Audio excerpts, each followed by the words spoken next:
So just to see if anything to say before we start. Just a few minutes thing. If you want to say anything, say anything. If you don't, then yeah, then you can tell me what we have learned so far. There's some idea because we finished 2 topics. So try to write whatever you can remember and then see if you do it correctly. So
yeah, you're fine. So I just ask, how are you? And then let's see if you can summarize what we've so far. So so it's a theory about consumer and company, right? It's like consumer product theory and solve some maximizing problem exactly. So basically, the method we use is basically solve some maximizing problem, and that is the tutorial will after this class, the TA will do the tutorial, and she will work on some maximization problem, but I also will she will also show you some field problem. Okay, and today is trying to combine the 2 things, right? So what if we have firm and uh, the consumer together? Okay, what you will see, because so far we assume the price is given, right? So the individual as a consumer, as a firm, is not able to change the price.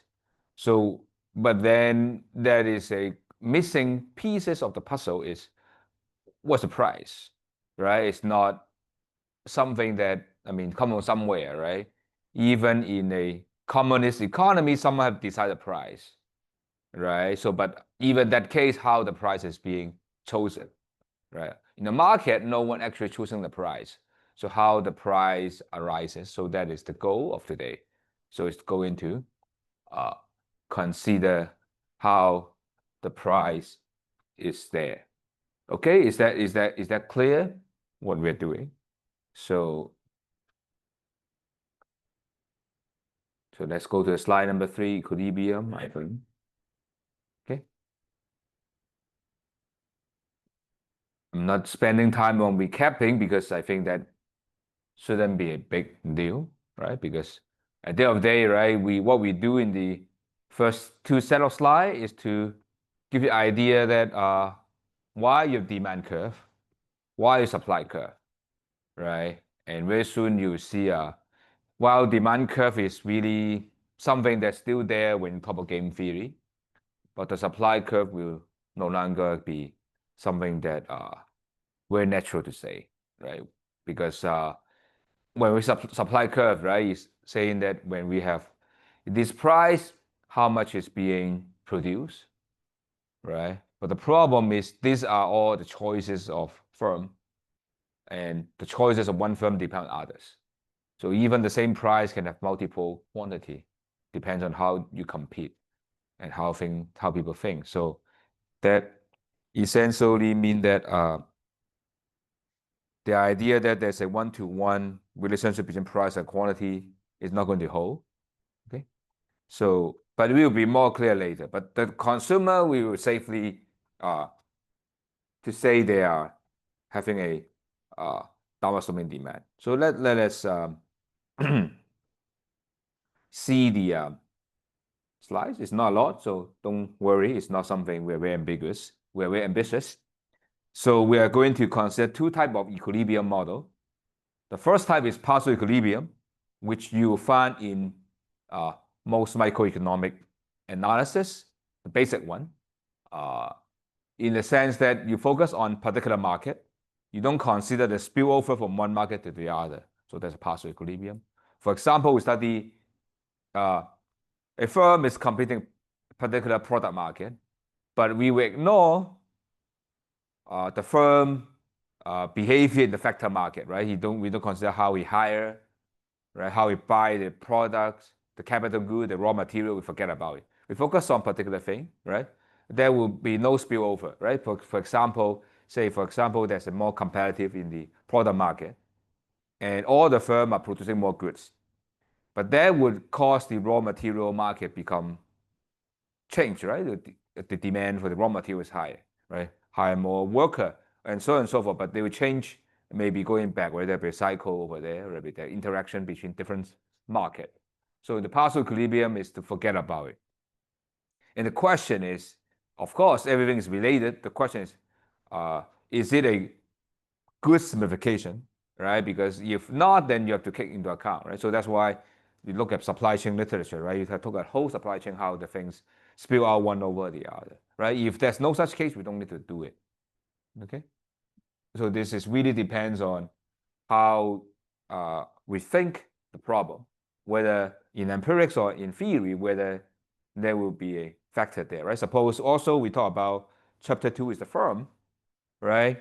We ignore the internal working of the firm because we think that that would not be affected by how firm behave in the market, right? But you think how firm structure itself can be changed according to the external changes of the market, then you have to include them in your system, okay? So in the thing we do is a very classical way to consider firm compete in a particular product market. In particular, if you learn undergrad, you learn quant, which is quantity competition, and perchance price competition. Monocycle competition is like the perfect competition, but it's slightly different from this one, okay?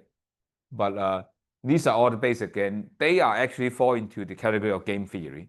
But of course, when they first did it, they didn't put in the game theory context. But later you will see actually this free model would, at least for the first 2, will fit very well in the game theory model. But we will just learn it first because it's also for in the classical way you learn in the IO theory. Okay, we'll talk about that. And those, I would say, if you try to model firm and they compete, this free model would be the thing you use most often. Okay, I think it's one of the most useful tools from this class besides game theory. So I think this class is, I think it's fairly important because this is the thing that you can take there, right? Because we are cut. But of course, we learn this class is based on what we learned in the first few classes, right? So basically, we just apply what we learned, put it to practice.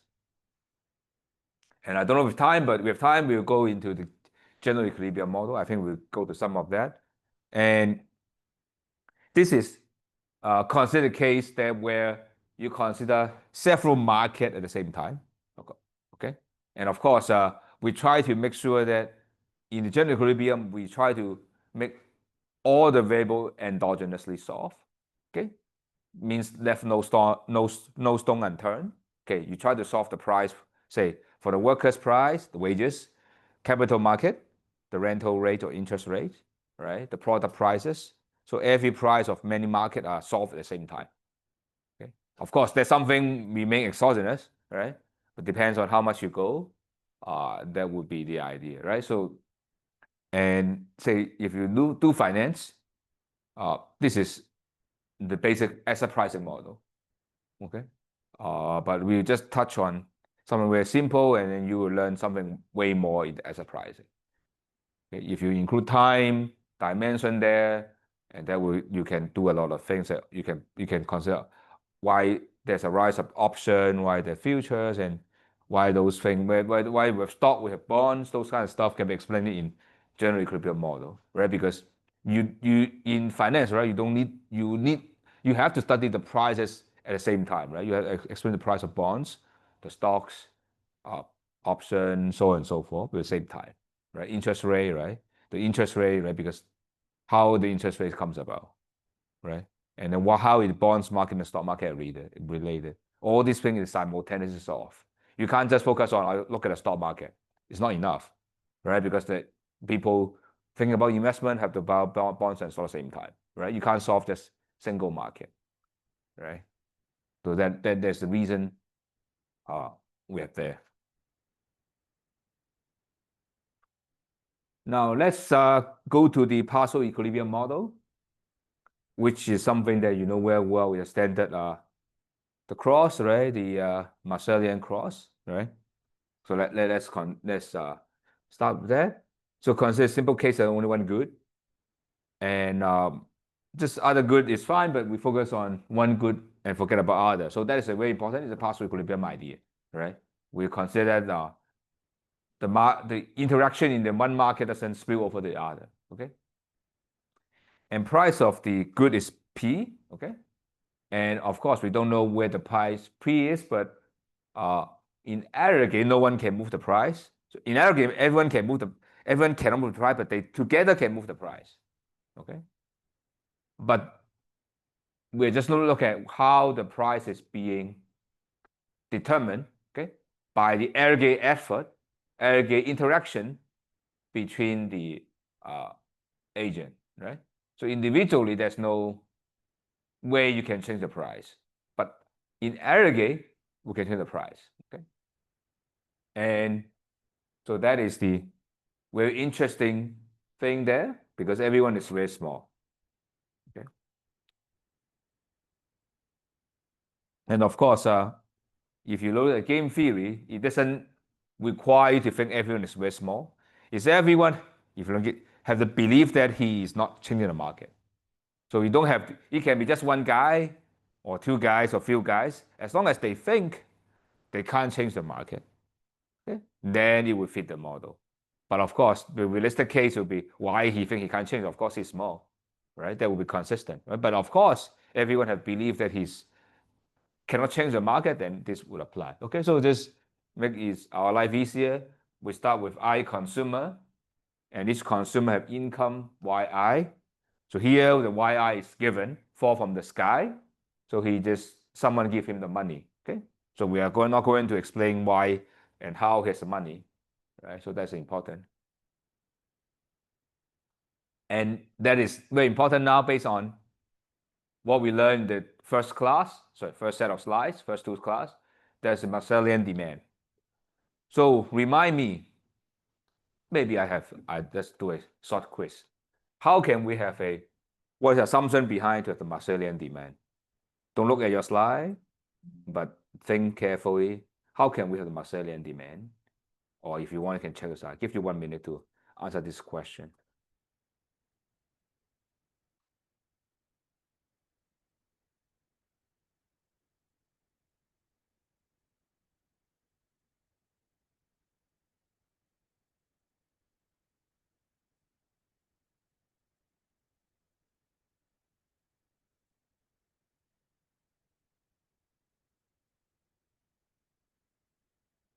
Oh, wait. Oh, sorry. Sorry. I think I make a mistake. It should be a text question. Why? Begin this.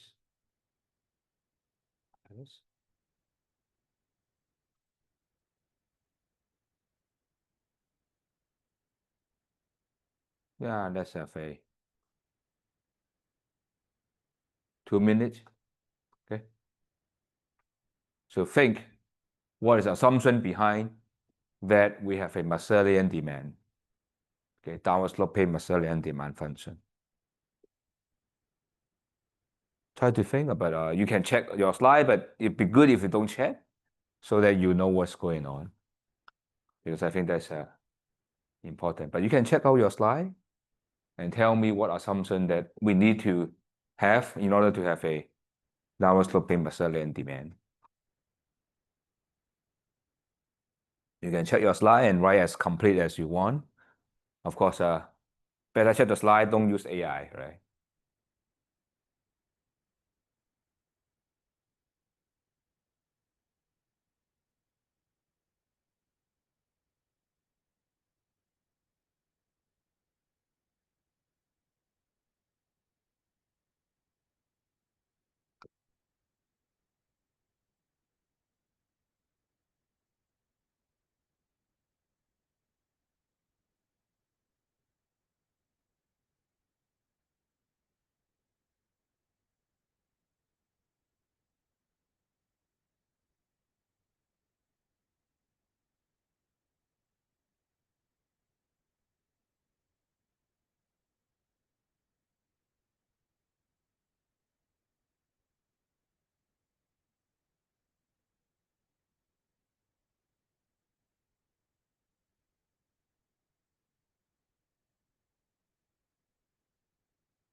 You need more time?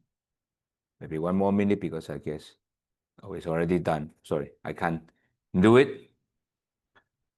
So the answer we have is maximizing utility function given income constraint. So that is a maximization problem. And the function should be continuous concave. Okay.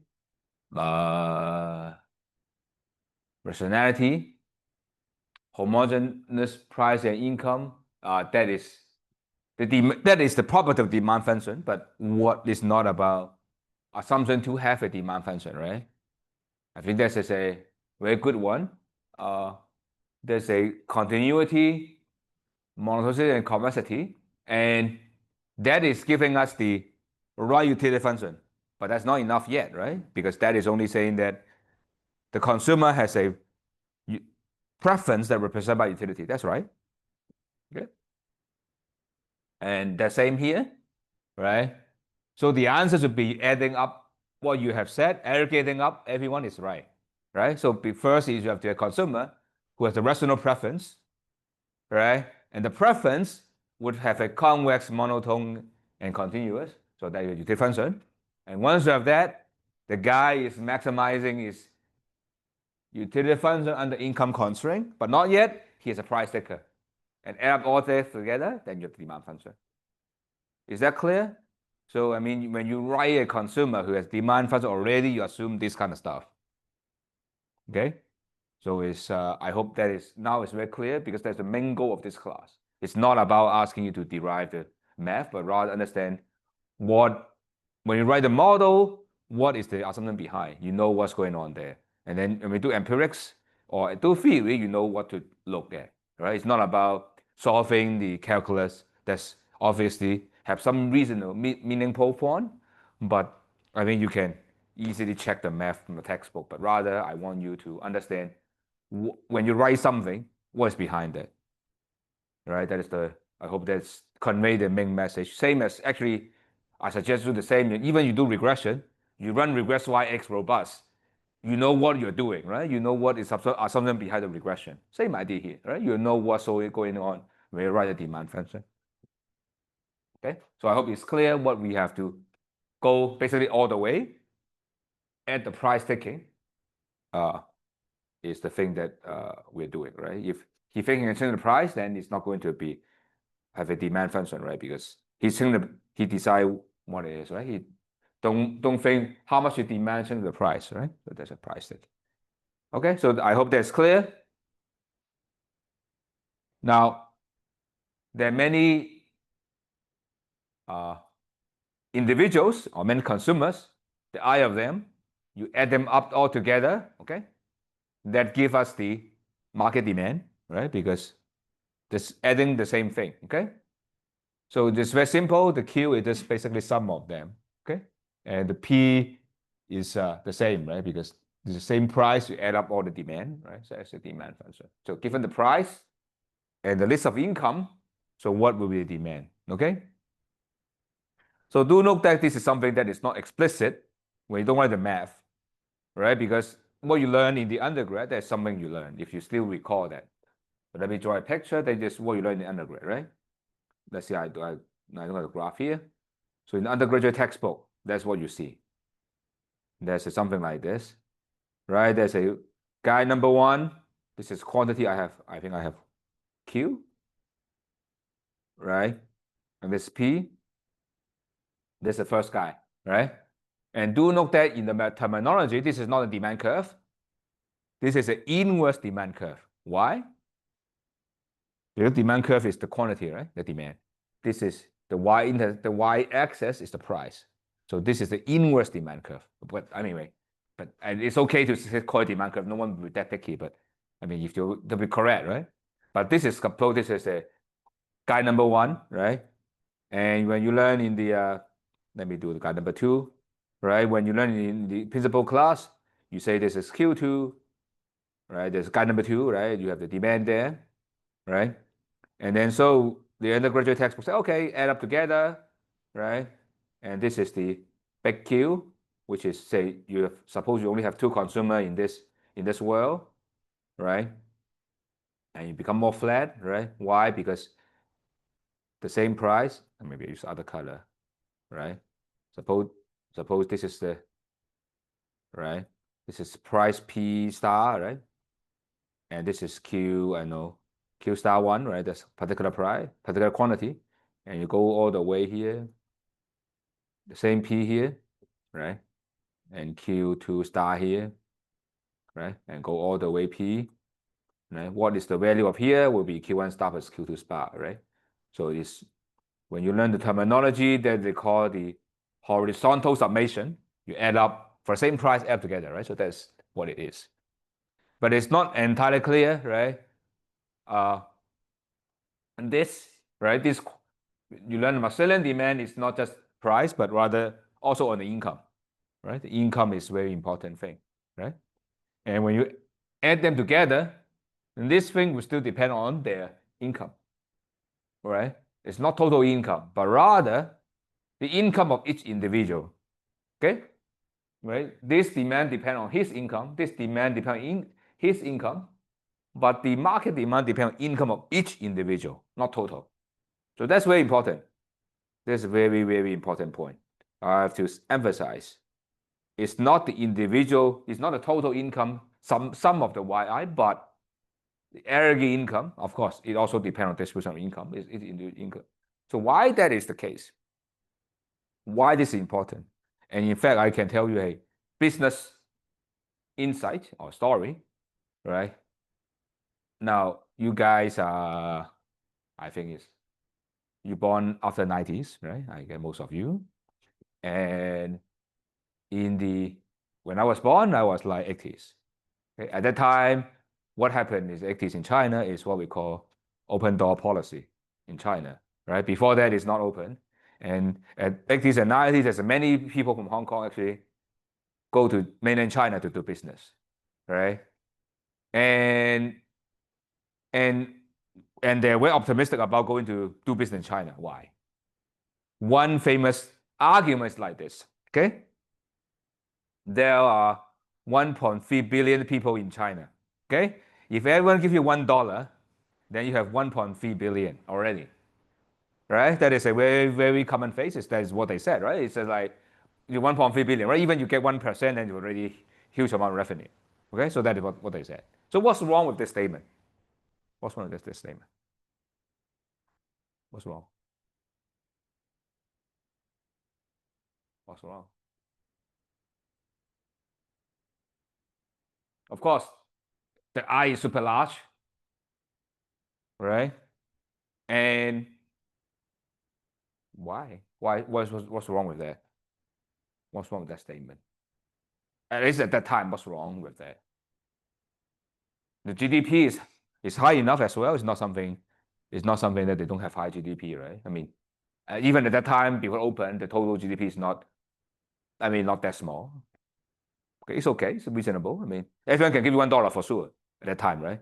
You look at GDP, right? It's way more than that. But what's the problem? The distribution. Not everyone give you $1, right? Unless you have to serve first, at least you have to serve the whole country. You can have 1.3 billion customer, right? If you only go to a particular city, you only have several thousand or 1 million, several million, right? So only if you can serve, right? And second is like even within the same city, not everyone can buy a product, right? Why? Because of distribution of incomes, right? So that is very important, right? Because as we look at our data, when we even run the regression, we look at the aggregate, look at the total, look at income of the income distribution of your customer, right? Maybe a lot of rich guy, but there are a lot of poor guy as well, right? Only you should set the price too high that no one able to buy it, right? So that's some issue there, right? A lot of people have money, right? But maybe money concentrated in a few hands, then they are unable to, you're unable to sell the product, right? So that is very important, right? So when you run the regression, right, look at a particular market, look at not just the income of this particular group, but the distribution of the income of the group. It's very important uh, uh, to your model. Okay, so hope that you see what's going on, because it's not clear when you draw a picture, right?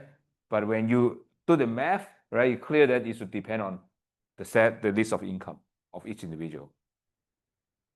And when you run the regression, you should be more careful, right? Look at the price and quantity, but look at change of income, distribution, and total income, right? When you run regression, right? You just have run the income on the GDP or it doesn't see anything, right? It doesn't see how your model changes. Okay, I hope it become more clear to you, right? Because why we need to do all the math here, because it's become much more clear. So let's look at the firm. Okay, and the firm is the J number of them, and the price of, there were many input there, look at N input. Okay, and we have individual supply function, which is QJP given in W. Okay,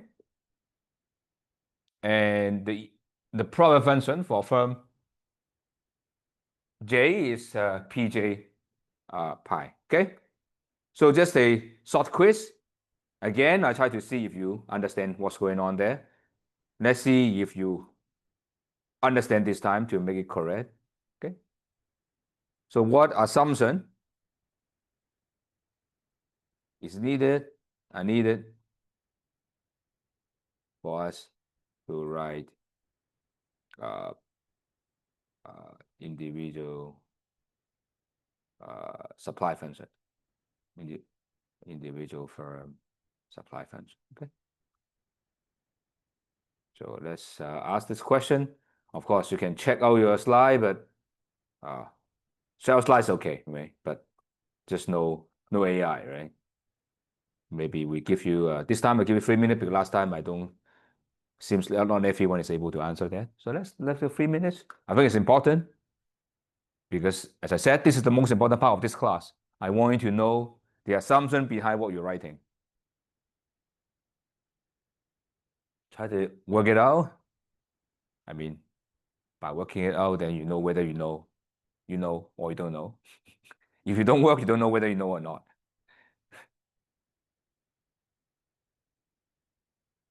Of course,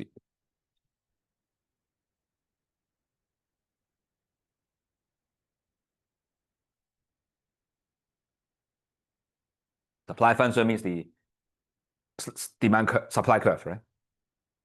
So give you quantity, then you will together with the input prices, how much the firm is going to able and happy to sell the product at that quantity, right? So think about what the assumption is needed.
So note that you don't have to write all the assumption, right? You can just at least you write something. Then the collective wisdom of all us able to answer the question. So don't worry about you have to be exhaustive. Just write something that's right. That's good. Right? So I'm not asking for all assumption, right? Just ask. If you know anything, just write that down. So just participate, then let's us see collectively we do the right thing.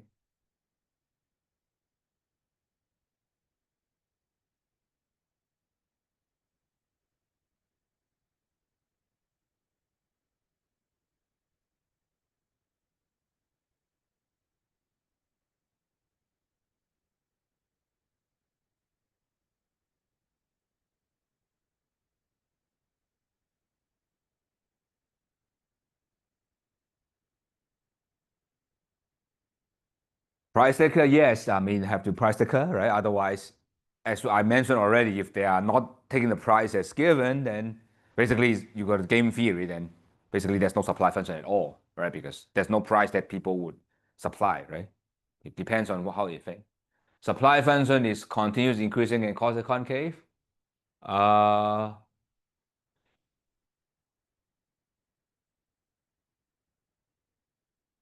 that is not a supply function, but that is a production function, right? The product function is because it's the small f. Yeah, that's right. Um, the firm want to maximize the profit, yes, straight concave. And yeah, price is positive. The input price are strictly positive, right? F is straight concave. Yeah, that's also true. F is this. I think that's the production function. The function is monotonic concave. MRTS is diminishing, right? And that's also uh, important to ensure that, right? Of course, strictly caustic concave is the weaker version, this sufficient, right? Because this is only required for maximizing, because this is what it means is the production. Um, Profit maximization, company market, cost known, yeah, that's important. Profit, exogenous price, yes. Continue increasing in P, but not sure what it means, but I think this is the property of the function. Profit maximization, right? That's true. The profit maximization, of course, the more fundamental is also the cost minimization, right? But it's not yet profit there, right? I mean, you can do it, but that is related to the price taking already. Okay, that's okay. That's good.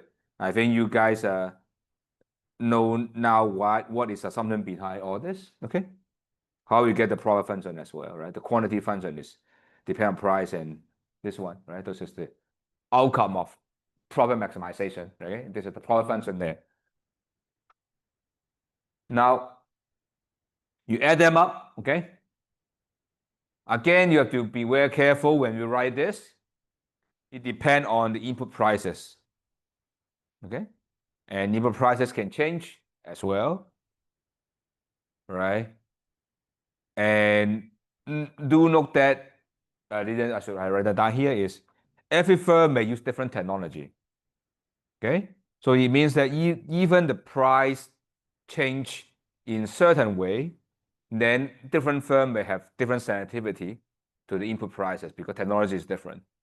Okay, so you have to look at the distribution of technology among the firm to get it appropriately correct, right? Because maybe some firm using more labor, some firm use more capital, then change in the wages can have different impact on the total production. So you have to be something very careful when you write things. So you have to look at this is not just that simple there. Okay, but then if you go back to the individual, then you see how things go, right? So that is actually some idea behind micro and macro, right? Macro, we look at the total. Micro, look at how things changes, right? And that's why in these days, if you learn macro, most of you would don't, but some of you will go to macro class, then you will see now all the macro are just micro, because they basically look at from the perspective individual rather than that is how current macro is being taught and research being done. No, people look at things in a big whole chunk and forget about how the interior operation within the whole set of agents. So that is the idea behind. So very quickly, we have a equilibrium because it's very simple. We consider a case there's a price such that the quantity of demand supply will be equalized. Okay, and that will dictate this as equilibrium. Okay, but do note that we don't say anything about how the price comes about. We say very simple thing. Number one is there is a price such that the demand supply. Okay, that is it. We don't say anything about uniqueness, existence. Right? I don't say there's only a single price. I didn't say there can be the price at all, right? There can be more than one prices. Okay? But we say if there's a price such that they are equal, then this is our equilibrium. Okay? And think carefully when they exist. When such a price exists. First. The second, is it there's only one price that exists. Okay. So not going to ask you to write, but now I just tell you the answer. Okay. When you have a solution, and when you have one solution there. So of course you can go as technical as you want, but the simplest thing you can say, as long as the demand is downsloping, which we assume all the time, right? And the supply curve is upward sloping, then it is always exists one and only one. Right? I'm not going to do the proof. You can easily prove that, right? The existence is guaranteed, right? One go up and go down, that must be a price there, right? And it must be one, right? Because after that point, then one go up, one go down, right? That can't be that thing. Okay. So that would be the case. Okay. And the question is how this being determined, okay, is based on the firms, okay? And remember, we're in the short run, okay? That means that no firm can enter exit. We have initially I consumer J firms. And you look at their short run because they're not going to exit and enter, so it's a short run idea. So it's the AC and MC curve, right? So what we will see, right, is when you go back to this price and go back to here, right, and the distance between the MC and AC curve will be the margin, right, with times the quantity, and this shaded area will be the profit, right? So that would be the idea of the short run profit in the shaded area. Okay. So one thing that I didn't draw quite correctly in this diagram, of course, you know what is wrong here in some sense is this supply curve, okay, shouldn't extend that low because below this price, below this point, the firm would actually shut down, right? So if you try to be correct, which I didn't do it entirely correct, but I think you would not care that much about this. It should be, the supply curve is not like this, but rather up to this point is go to 0. I hope it's clear what I'm drawing. Is it clear what I'm drawing? So it should be at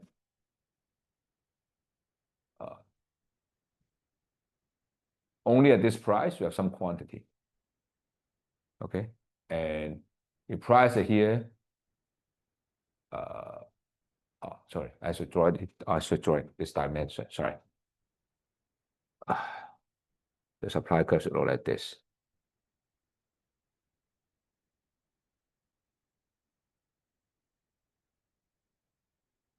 Okay. For these prices, there are no supply. Okay. And once above the shutdown point, it go up, right? So this is what the supply curve look like. Okay. But I just try to be a little bit more serious, but right, because below this price, nothing will be sent out. Okay. Of course, I still draw this because there can be many firms. Some firms have lower, some have higher. That's how I draw this guy, right? But if every guy is symmetric, then it should be look like this. Okay. So that's the reason why I didn't change my slide. But if you think every firm is just like this firm number J, then it should look like this, right? Because not every firm were the same. Is that clear what I'm doing? Is that clear? Okay. The thing is, if the price is here, the firm operate? No, because the price is even below the short average cost. It's better to bye-bye, not working at all. So if every firm is just like this firm, the supply curves are cut off until here. Every price here, there's no supply. Okay, is that clear? But of course, when I draw this, I assume different firm with different cost structure, right? So some firm have a very low, and then that's why I still have this kind of graph. When I don't write here, it's like here, it's actually here, right? That's why I didn't hold all the way up here. Of course, the demand should be all the way, but anyway, I just being lazy, okay? Actually, not lazy, but I try to look very similar to what you do in the undergrad, okay? So this is a demand, right? So this is short-run profit, okay? And you see in the long run, okay, firm can enter exit. The profit can't exist because when I saw you have profit, someone to come in, try to grab your profit, unless the profit can persist if there's barrier of entry, right? If you cannot enter the business, okay? But we assume the market is competitive. So in the long run, if everyone can enter, and there's no entry barrier, this profit will be gone, right? So why college premium is a lot, right? And why you want to study PhD, right? Why? What's the reason, right? Because of being a professor, being a researcher, has a lot of money. Not a lot, but at least better than maybe actually not a lot. Actually, it's very few money, but I mean you earn something in return as a freedom, right? But anyway, you have a rewarding, right? Because freedom is also count, right? It's not a lot of money, but a lot of freedom, and there's a profit here, right? And we still earn some profit, but very soon it's gone. Why? In the short run, we still have some profit, but now many people saw there's a good thing there, so that's why there's a huge supply of PhD soon, right? We have 10,000 something, right? But don't worry, we're in a different market, so we consider you guys are not competing with them, so don't worry too much about that. But at least that's what happened. At least some of them are competing with you.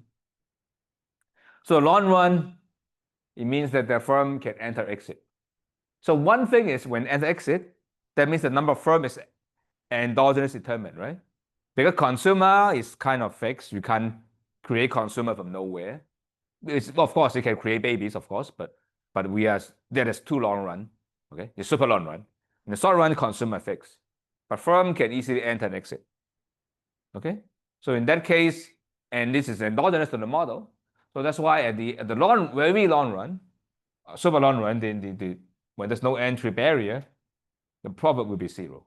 Of course, if the entry barrier, the profit will be equal to the entry barrier, right? If the cost to enter is say big K, this profit will be K, right? Because you can make the profit as long as the same as the barrier, and that at that time no one can enter, right?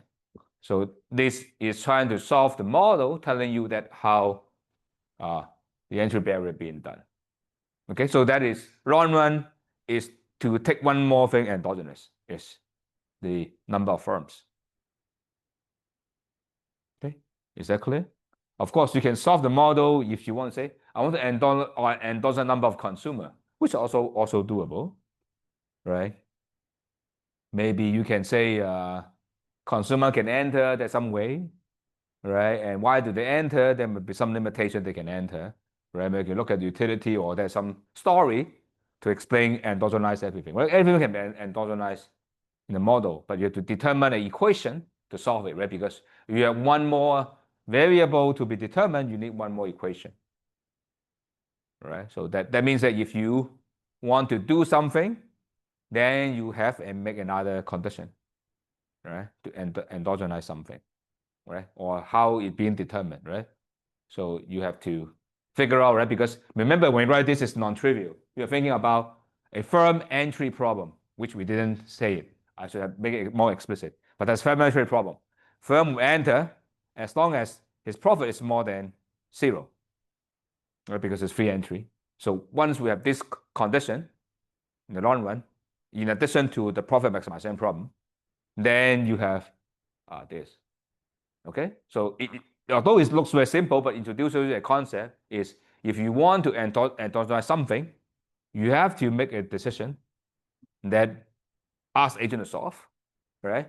And what's the solving outcome will be what you want to model. Okay, although it looks pretty trivial, but I hope that give you the idea how you solve this. Okay, so once you have this, in the long run, they're the same because there's nothing there. But of course, if there's entry cost, that will be the entry cost, right? Because once you enter, you pay the cost, and it's over. Because entry cost like this, then the entry cost will cover the thing, so no one make any profit anyway. Okay. So this demand supply. This is what you see in the long run, right? So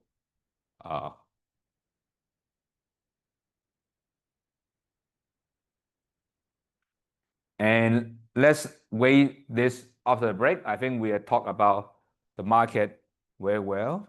Okay, I think I cover in a great detail how you write the assumption and how you solve the model. I think it's most important, as I said, it's not very important the math, but rather what assumption you generate, how to build a model. I think it's the most important you should learn from this class rather than solving it, because everyone can solve model, right? But how to write a model And why you write the model is more important, right? Because you can just hire an RA to solve the model for you. It's very easy, right? But how to think why you write such a model, I think that's more important. Okay? So let's a break of 15 minutes. In the meantime, as usual, we do the U reply to see if I too slow or too fast, and then that would be something we have done many times already. So let's a break of 15 minutes. Let's resume at 10:35. So have a break.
我都是还有一个话，就是最后买的就是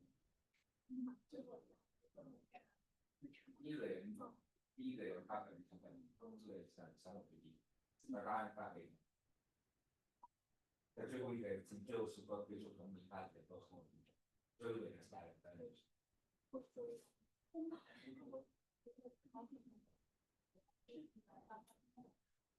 要不然会问题。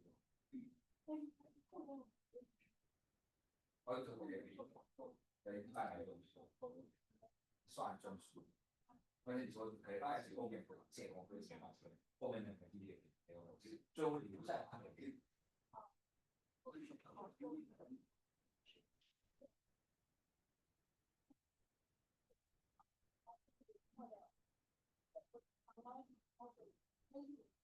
最后一点是，不是说最后一点，单案的进来的，不是有用，那里面考虑你的。一个这些可能最后一个，哎，对吧？也可能是在进来的都是。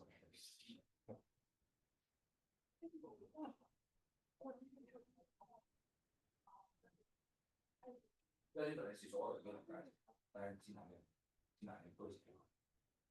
就是这个其他的，有其他的介绍，所以可以不会选择。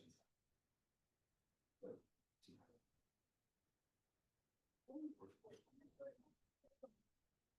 嘛，其实这就不算属于个说分别是，分别是那个就是这个结果是没有的，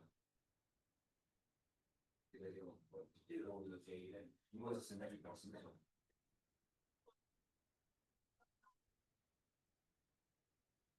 是另外算是那种，我不是那学校的，但是我也是在进来的一个人，是多了什么，每个老师进来对不对？而且不是那种。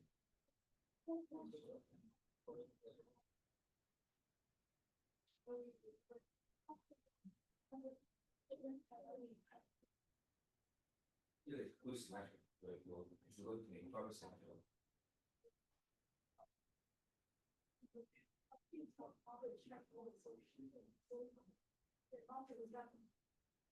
就比如说他刚开始，希望是说 A 完之后看就什么样子的水平，但是实际上是你那个东西，比如开始先进来这个你不让发给比如说先进有个 presentation， 有个大好的项目，拿到之前你看很好，那我这边没跑。来是，但是在高铁手以前的话，是发行之前，对吧？不是获得，好像没有，好像没有，对。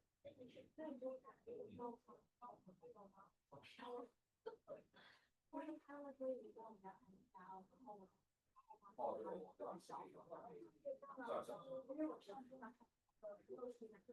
对，放给，我会发现我在吃饭错，放的地方，我会说成一个，什么都能说被确定，发现了，但是没有谁改，因为那个电脑在这边改，你要按分开，然后这边也有把有 save 到电脑，大概价格也少，我开始开始，好吧，一段，也记得我记到有记录的，有第一节课是没有，第一节课我上的时候在哪里？知道，但是你可以看一开始。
So, let's get started. Let's see how well you're doing and then see whether we're doing the right speed or not. Because can you recap about assumption, please? So basically, the assumption we are recapping basically is the previous chapter. Say, for example, when talk about why we have the supply function, it simply go back to the slide, okay? And say supplier, look at the assumption we need to get the supplier is all the way down to the very end. So at the end, this profit maximization problem, right? And at the end, how we get this supply function, right, is you have to be, say, the simplest at the strictly concave, P and this, and then satisfy, and it is unique. Right? Once it's unique, then we supply function. And how to get this as well, right? How to get the F is based on all the thing we have is like we need to assume continuously increasing cosine concave. This are all F0 is 0, right? These are all because if you don't have F0 is 0, then you don't need to maximize profit, right? Because you can produce something from nothing, all right? And so and so forth. So that is the idea behind what we have. So I hope I answer your question.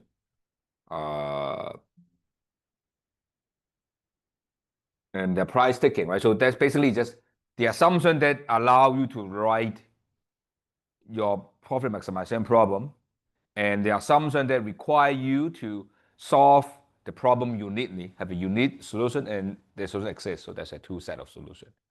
Okay, so two set assumption, right? One is you allow you to write that optimization problem, and that is a valid.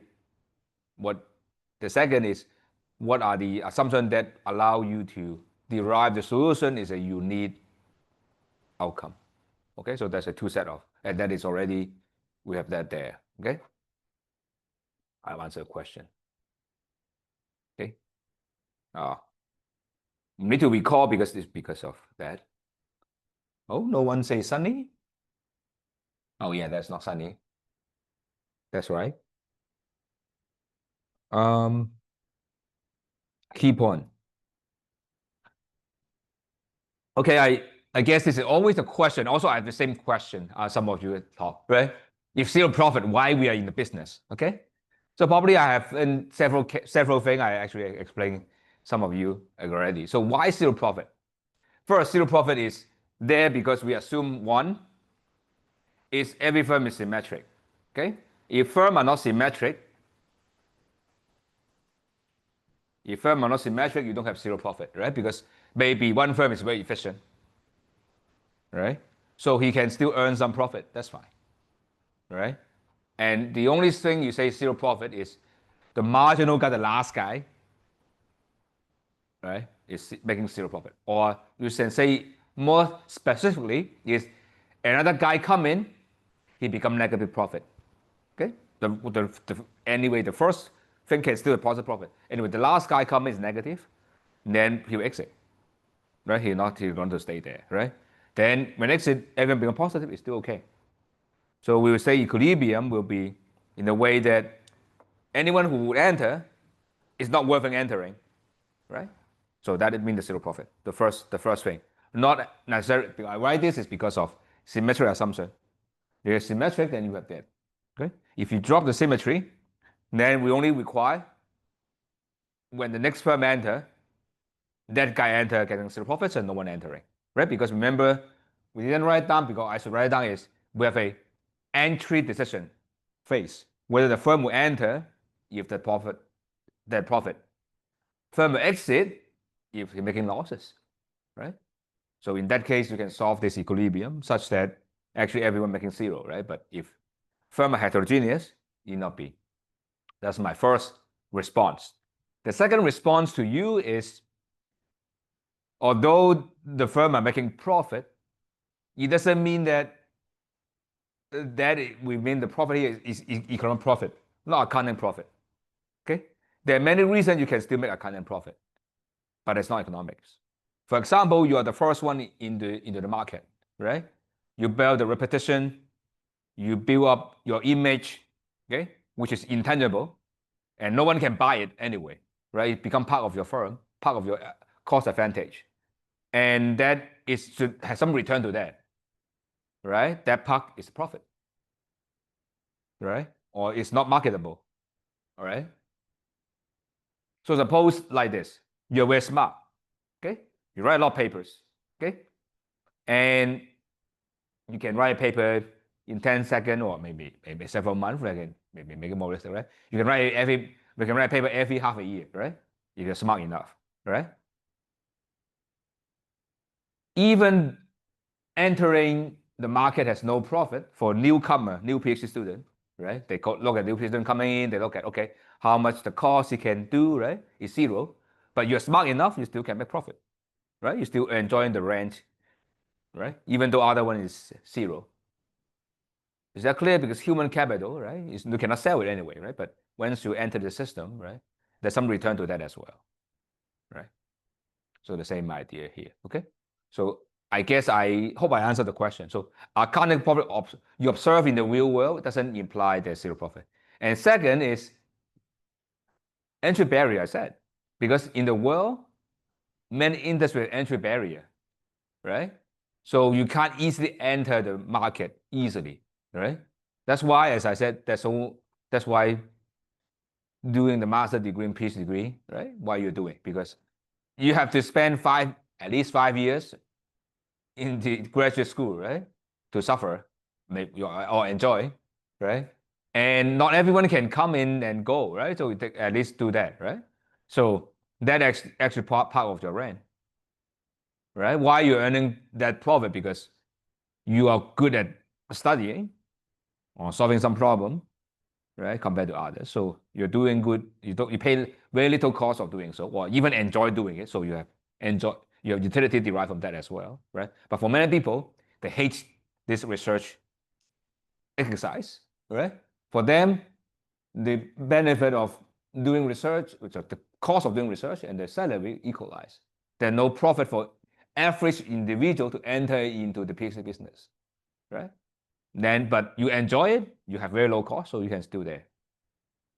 So I hope I explained that to you. I mean, although you see a lot of profit in the firm, but doesn't imply what we say is wrong, right? First is heterogeneous, right? Unobservable thing is there going on. Or the new guy coming in is zero, right? So, and also the entry barrier, right? Because it's not easy to enter the market, right? You cannot say, okay, there's a limitation on the PhD, right? That's why you see very few classmates in B school, right? Each program only have 2 or 3 students, right? But look at econ department. You have 10, 20, right? Free entry. So that's why the job market is miserable, right? And the job market for B school students is very good, right? Because B school know how to restrict the supply, create artificially entry barrier, right? Not just for us, like all the profession like this, right? Lawyer, doctor, not our doctor, medical doctor, nurses, everything is like entry barrier. You have to get the certificate to get there. It's a huge investment, right? And even the doctor, right? For us, like you get a degree from Hong Kong, US, Singapore, the same. But for medical doctor or lawyer, they're different, right? And even in the US, right, they're different states, right? You cannot easily go from one to the other, right? So create huge entry barrier there, right? So that is the meaning of that, right? So that's the idea there. The entry cost, right? So that's why it's like this. I hope I answered a question because it's always, I think this question you have that already in the principal class, but I just explained because principal class already have that. And everyone would ask why it's the case because economic profit is not same as accounting profit, right? Accounting profit must be return to something, and something is either entry barrier or hidden unmeasured factors, right? Yeah, equilibrium. I hope you. I think it's very good you ask the question because otherwise I don't know. We don't know because I thought this is a principal class. They would have explained already. So, but feel free to ask me because I will give you another view of thinking, view of expressing this because this is what I say is slightly different from the undergrad, right? It's still there, but I think that is answered the question. And then also saying that heterogeneity is very important, right? As you said, right? The last guy will have zero profit. That's that for sure. But previously, I don't know. Okay. Okay. I think it's okay. The speed is okay. No, okay. So far it's not that bad. Crazy first day. Oh, is it? But for me, yes. I will be working for 10 hours today. So from now, I have a 3 hour lecture and 2 hour lecture and then 2 hour meeting and then 3 hour lecture. So I go home at 10. So, but anyway, that's why I need coffee. Then I'll have more coffee today. So crazy coffee for me, but I hope you are not as crazy as I do. So now monopoly, okay? Now I guess that is the monopoly means you have huge entry barrier, right? That's you can make profit. So basically, somewhat answering your question, Because the entry barrier, you can make a lot of profit. Because why entry barrier? There can be one, government barrier. You have to get a permit, right? Second is what we call natural monopoly, right? So far, we didn't allow increasing return to scale. But many things have increasing return to scale, right? Like power generation, right? You build a very big generator, it's very cheap compared to small one, right? You build multiple small one, it's more expensive by building a cheap big one, right? Why you have monopoly, right? It's natural monopoly, right? So that's why when one thing is um, uh, getting more efficient, right? Otherwise, if every time you do the investment, it's very expensive, right? And also the one thing monopoly is like instant messenger, right? Everyone in China use WeChat, right? Then of course you have other things as well, but WeChat still the most prominent one because everyone use it and then it's easier to use it, then they become monopoly, right? So it's one firm facing the whole market. So just completely reverse what we said is the firm is not a price taker. The firm is a price setter. She, the firm is she is going to set the price exactly what she wants. So she does not have supply curve. So that's the first thing I said. The firm has no supply curve in general, unless you talk about perfect competition or some very special case. Usually you don't have supply curve. The reason is because firm is a price setter. So there's no quantity and price that are not related directly. He set the price, and there's no single price to be set. Okay, but anyway, so let's continue with our journey on monopoly. I think you learned it in undergrad if you have ever studied, but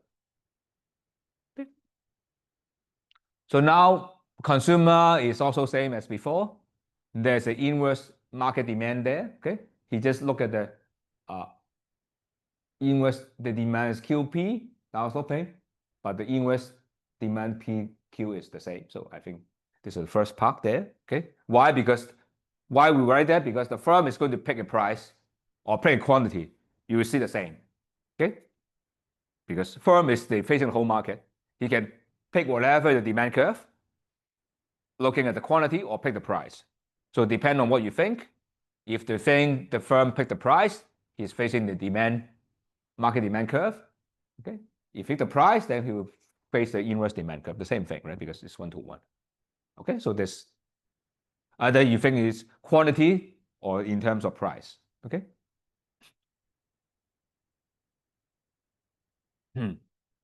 So this is rather important because although I put it gray, but this is later you will see this is a very important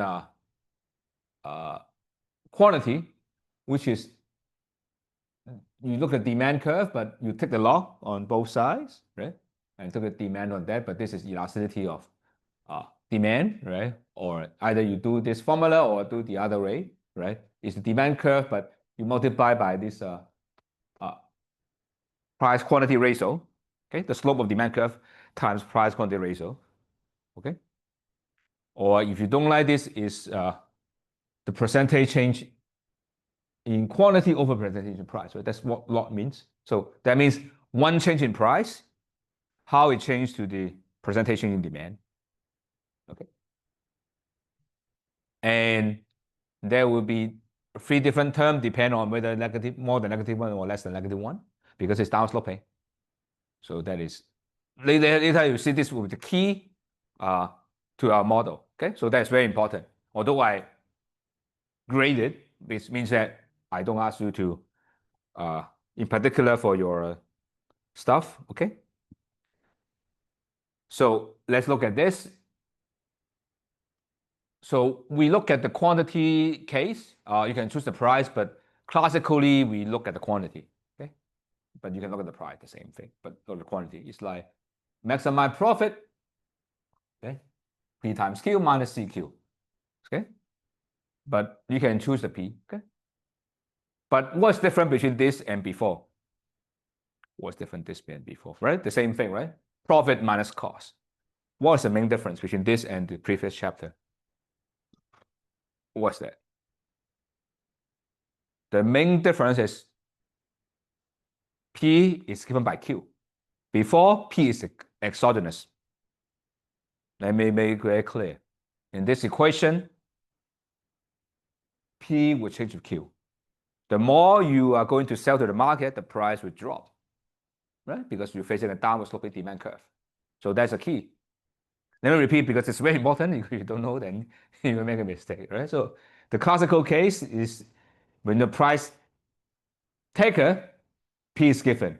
No matter the firm thing, no matter how much it's producing, supplying to the market, the price remains unchanged. Okay, because you are small in the market, so it doesn't really matter anyway. But now you are the only one. So you have to look at the quantity. You cannot supply too many or too few. It's not that smart, okay? So that will be, later you will see, will be a restriction in the supply. But anyway, though that is what we have, this model. Good, mathematically, it's not more challenging, but it's more challenging is how we set up the problem, right? We forget about this part, right?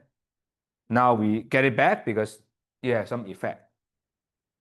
And the math is nothing more complicated, right? Before it's a constant, so you have this part, right? You sell one more unit, you have extra revenue, right? And you produce one more unit is a marginal cost. Now you have this guy, Q, P prime Q. What's that? Okay, so you sell one more, you produce one more unit. This is your extra cost, marginal cost, right? And you sell one more unit, this is extra unit you can get, right? You sell one more unit, you get price P, right? So what is the second item? What is this item? This is, you sell one more unit, the price you can sell for the existing unit will drop, right? Because down sloping. You sell one more unit, you can't sell the same price. There's a negative effect of selling one more unit. You sell more unit, but you only can sell at lower price. So this is the effect of the price impact. Okay, so you can say the first one is the quantity impact, extra quantity, but that is the price effect on the second one. So that is how you describe, I should have written it down in the slide, but this should be something in the slide because you have to explain what it is, right? Because you have two terms. You can give name to the different term, right? This is the extra unit effect. This is the price effect, right? Because you sell one more unit, you can't sell the same price. And this is negative, right? P prime is a downsloping, is negative, right? So that is how you explain this equation, right? And of course, when you have a price taker, right, you will not have this because the price is not moving. So that's why price equal to marginal cost. But now your quantity will change the price of the market. You move the market. So that is what you have. MRM. So that's why the equation is the same, right? It's always revenue is benefit is equal to the cost, right? But what's benefit, what's cost will we change. Okay? Is that clear?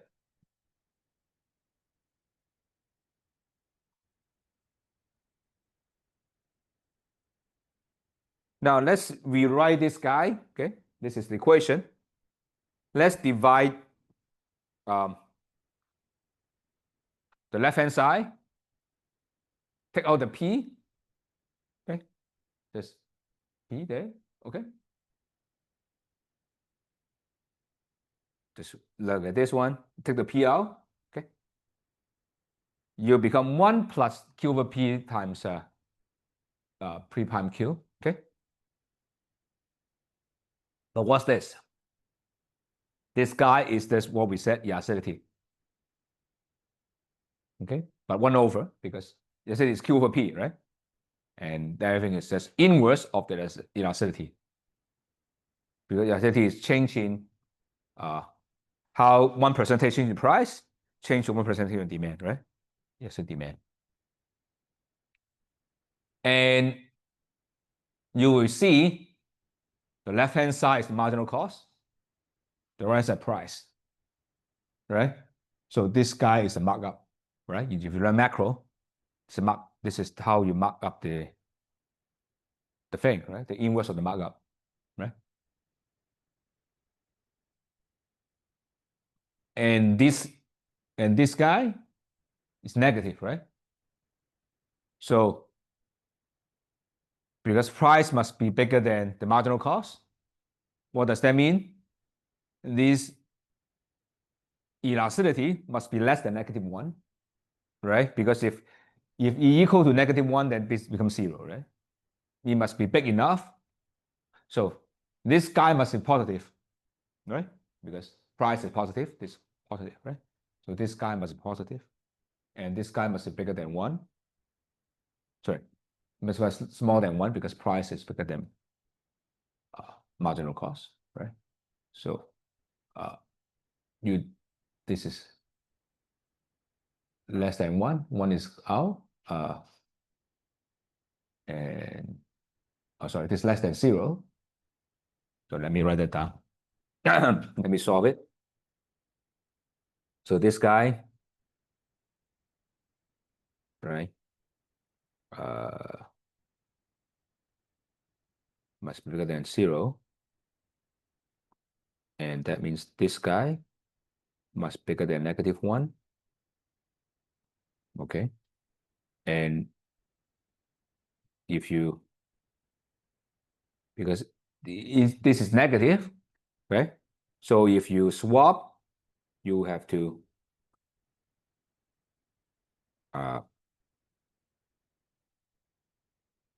do the swapping. Okay.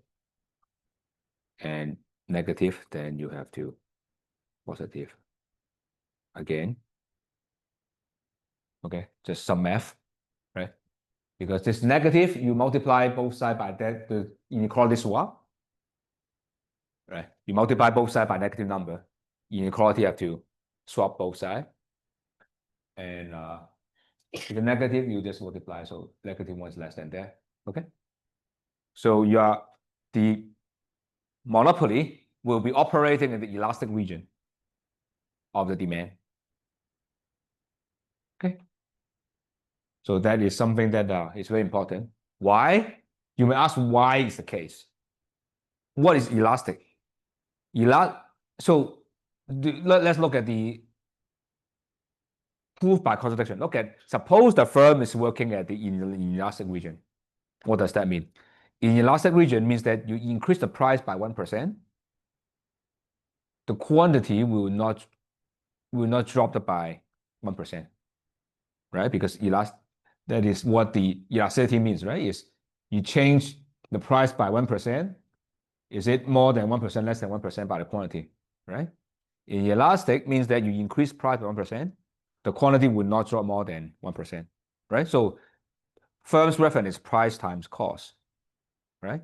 So that means that you can keep going, right? So you increase the price until it becomes elastic. Okay, that is intuitive meaning why monopoly would keep an elastic region, because in elastic, you can just increase price, right? Without any problem. Okay, so that is the main idea behind. Okay. So later you will see this elasticity is very important, even in a Carnot case. But we'll keep that in mind. Okay, elasticity is a very important concept. Okay, or people would usually, this is what you find in macro. You look at price over marginal cost over price is equal to 1 minus over the elasticity. Okay, why you get that?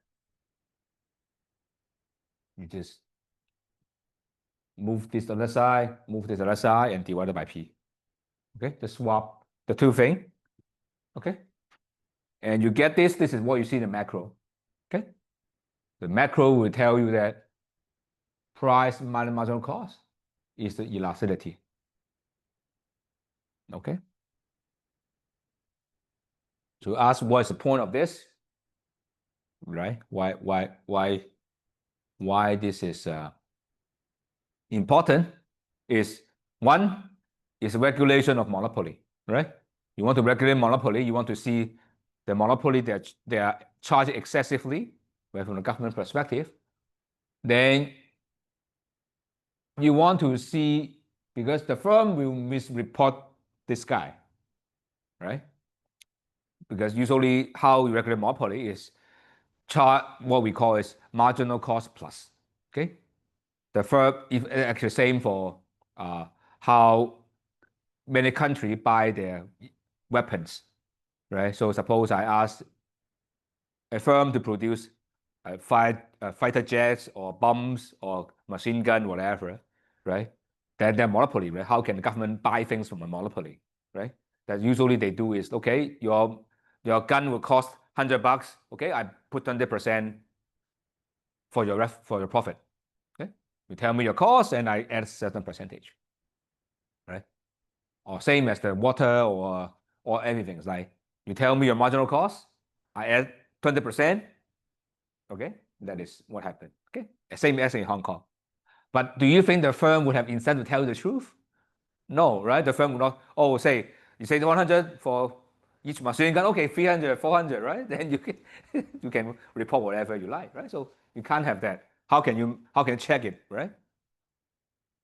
Right. Say the water, right? Go back to here. Check elasticity, which is easy to check, right? Because changing the prices, you can see how people respond to that, right? Then you can check out this because assuming the firm is like doing optimally, right? So as long as you can check this one, you can go back to the marginal cost, right? Then you can see whether that guy is cheating or how can you estimate this marginal cost, right? That's how actually regulation of the monopoly being done. Okay, or you can think about this as a upstream downstream problem as well, right? I want to produce things, so I ask you to help me to produce stuff, right? This is the way to do it. Okay, or you are an econometrician, right? You know this one, you want to know that, right? Or the other way around, you know the marginal cost, which is sometimes is easy to estimate as well, right? But you want to estimate this, there's another way to do it, right? Because you don't have customer data, say you only have the firm's data, but you can still estimate that. Okay, so that is one way to think about this problem. So assume the assumption behind just like the firm is just like maximizing profit, right? Which is not something, which is the behind for this equation is not something high power math, right? As long as customer have demand curve very clear and firm are just maximizing things, right? There's a cost function there, then you have this equation, right? There's very minimal assumption behind to generate this equation. Okay, is there any question? And I will tell you that there's a lot of paper on how to regulate monopoly, right? Because these days, right? Because very few supplier are monopolizing a special type of good. So this is very important. Now we go to more interesting thing is a Carnot model. I can say that at least I have write 3 to 4 papers based on Carnot model. Okay, so that is something you would use it very often, at least for myself. And when you write model, you see a lot of that happen. So it's a very simple way people compete. Firm compete, they compete in quantity.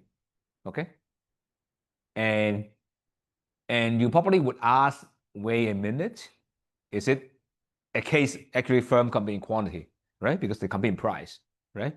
When they actually compete in quantity. Okay. And I'll give you the explanation very soon. But let me finish this slide. I will talk to you about why this case. Okay. And in that case, firm has little price setting power. It's satisfies just people produce. Okay.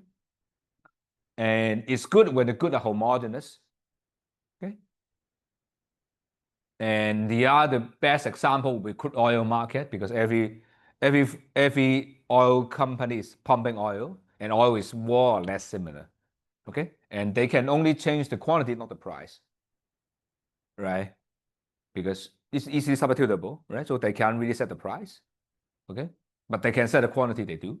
Raw food is all the same, right? In the wet market, right? And then everyone sell the veggie, right? And the veggie or meat and relatively the same. We don't care where the meat is come from. This store over the other, right? And okay, the question is when this is actually they would be the right thing. Okay, So this is quantity is a good thing to talk about medium run competition. Not the very super short run. Super short run maybe price can be issue, but fairly a medium run or long run model. And well, in order to produce, you need to do investment, right? You can just produce something out of thin air, right? As long as the production requires some investment, for production, you need to invest. And once you invest, you can produce, right? And that means that you have to design in your quantity, right? Because your quantity decided by investment, right? So every firm is choosing the investment level, right? Because you don't invest more than you produce, right? That is actually they compete, right? You can imagine the following: the restaurant on the street, right? Of course, once the restaurant is built up, they can compete in price, right? But before they build up the restaurant, right? They decide how big the restaurant is, right? How many seats they are, how big the kitchen is. Once they do it, they can't change it easily, right? And you can imagine the food is relatively similar, right? In that case, they actually compete in quantity.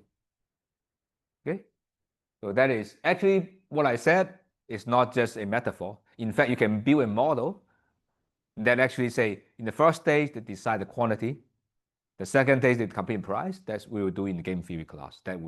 That's a foundation for competition is they compete in building up the capacity to produce. And second period they do the price competition. Okay, and of course, like restaurant, you cannot have more customer than the seat available, right? But of course, at least within the capacity, you can serve as many as you want. Okay, in that kind of model, that's Carnot. Of course, Carnot doesn't apply to everything, right? Same as all the model, right? No model apply to every single thing. But this would fit what we say the medium run situation. Not super short run daily. Of course, price would be thing. But in medium run, this is what it is, right? When the firm thinking about strategic competition, right? It's a long run thing, not technical, but more strategic. 战略的情况, right? Right? It's much bigger medium run. That is something you can imagine. Okay, I hope I made it clear, and that's why our case we focus on this model, and turn out this is very nice result. Okay, so now we will focus on very simple exposition for our class. We focus on very simple cases: near demand, constant marginal cost, and no fixed cost for the firm. Okay, you can relax it. You can relax it. It's no problem. It's very simple. It's not that difficult. Okay, but this will guarantee us a unique solution in a very simple form. Okay, just to remind you that as I begin, Carnot model need not have solution and need not have unique solution, can multiple. But under assumption, equilibrium exists and unique. Okay, that need not be unique. Okay, and need not exist. Okay, so we make an assumption of linear demand.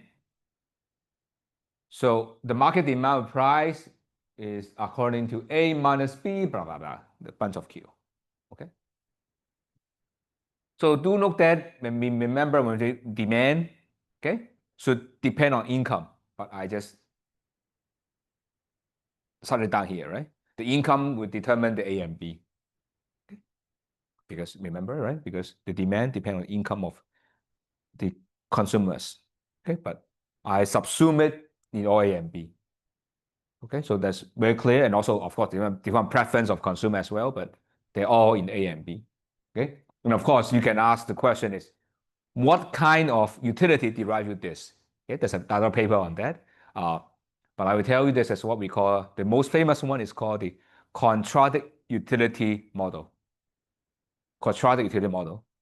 That will give you linear demand. I should write that down. Is quadratic utility model. Okay. I think there's a recent paper in 2019 or 2020 in IGIO talk about how you can derive this, and there will be so many papers on this one. So, but of course, you're in B school, so this is we can take it as given. But there's a paper that talk about what's the assumption behind, what's the utility, like what the control utility is like. You can see the paper, but there's a utility function behind it. Okay. But anyway, we just take it a given. We don't want to bother with that. Okay. Now the J firms and they compare quantity. I explained already. Quantity is competing in production capacity. You can think about it in this way. Or the goods are homogeneous, so no one can actually set the price, right? In that sense. Okay. So there are no fixed costs. Every product is produced as a constant marginal cost. You can easily relax that one. And C is the same for every firm, just make our life easier. Okay. And Q will be a vector of quantity, just makes output of every firm. So the profit of the firm will depend on this is the price, quantity minus CQ, right? So this is the price. Okay. This is inverse demand function. P, this is P. Okay. So what is new here compared to what we have seen, right? For monopoly, this P depends on its own quantity, right? In perfect competition, P is exogenous. Now it's more complicated. The price not just depend on your own product, but also other firms' output. So it's sum of all the firms. Okay? So it's one more complicated. Let me repeat because I hope you see the difference. For perfect competition, the price is given. So, right? And for monopoly, the price only depends on your output. Now, Carnot is depend on everyone's output. Okay? So the question is, how do you solve this problem? All right? Is my production, how I design my profit depend on your production, right? And your product depend on my production. What's the equilibrium there, right? How do you solve this problem, right? Because wait a minute, how can you solve this problem? Because I only design my quantity, right? I don't design your quantity, right? So how can you solve this problem? Okay.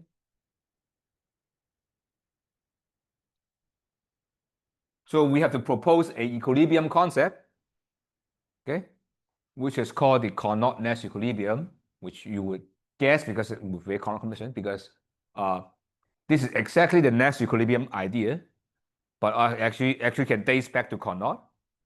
What does that mean? I have to choose quantity. You have to choose quantity. And my profit depends on our quantity. Your profit depends on our quantities. So how can we have equilibrium? What's equilibrium, right? Because I change, you change, you change, I change, right? So how do you find equilibrium? Equilibrium is the case that if you don't change, I don't want to change. That's it. That's equilibrium is.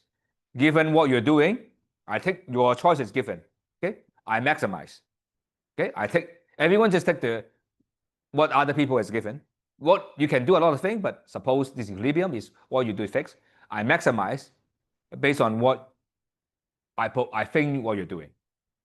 Okay, everyone doing that. Okay, you take the other people's equilibrium choice as an environment. You maximize according to that. Okay. So everyone is taking the other people's output as given. You maximize. And given this, no one deviate from that. It's a constant. That's what it is. Okay. In this equilibrium, we don't say how we get there. No. If there is there. Okay. That's it. I mean, we don't say how we get there, but suppose we're there, then we're there. Right? Because if this is the quantity you produce, and I'm not going to change, and if I'm going to produce it, you're not going to change, there's equilibrium, right? We didn't say, suppose I got crazy, I changed a little bit, does it, we go back, right? Didn't say anything, okay? It just say, if this equilibrium, okay? Didn't say anything about whether if you deviate from this, it's going bad. No, nothing about the stability of the equilibrium is not there, okay? Or there may be other equilibrium, right? Maybe you go away, you go to another equilibrium. No, I didn't know. We didn't have no idea. We just say, okay, Nash idea, right? It's still a maximization problem. You take others people choice Q star minus J is other firm's quantity as given. You maximize according to that. Okay? And everyone is doing that, that is equilibrium. Okay? It's basically it's like if this quantity, okay, is equilibrium such that no one is going to deviate from that. Okay? That's it. Is that clear? Because it's very important because we do it in game theory as well. This is the main idea of the game theory, is how we do the whole game theory business is. If other people, we are staying in this equilibrium, if no one can benefit from changing. Okay? That's the idea. You may say it's very weak or very strong, depending on context. But in the firm case, I think it's okay because firm is keeping produce what they're doing, right? Unless there's some profitable changes, right? So we'll prove the following result, then they will break. It's very short proof. Don't worry about that. The proof is very simple. So we prove that the equilibrium quantity will be A minus C is the profit margin over B is the slope of demand curve times J plus 1. Okay, and the price will be this guy. Okay, and so this is the outcome. Okay, and easily you can see, right? If J's go to infinity, right?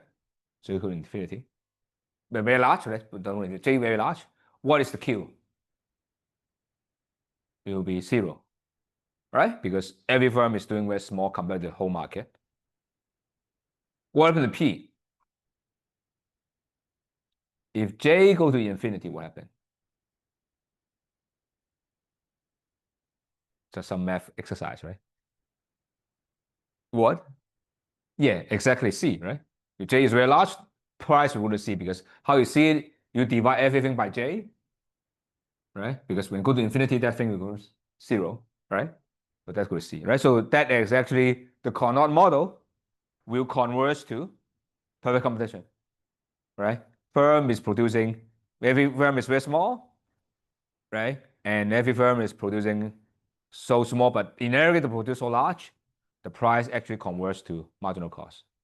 Let me repeat the statement: is when there's many firms, every firm is producing very little, but in aggregate they produce so much, the price is approaching the marginal cost. Okay, and that gives you the perfect competition, right? Because perfect competition said price equals marginal cost, right? Remember, zero profit, right? That's what we said, right?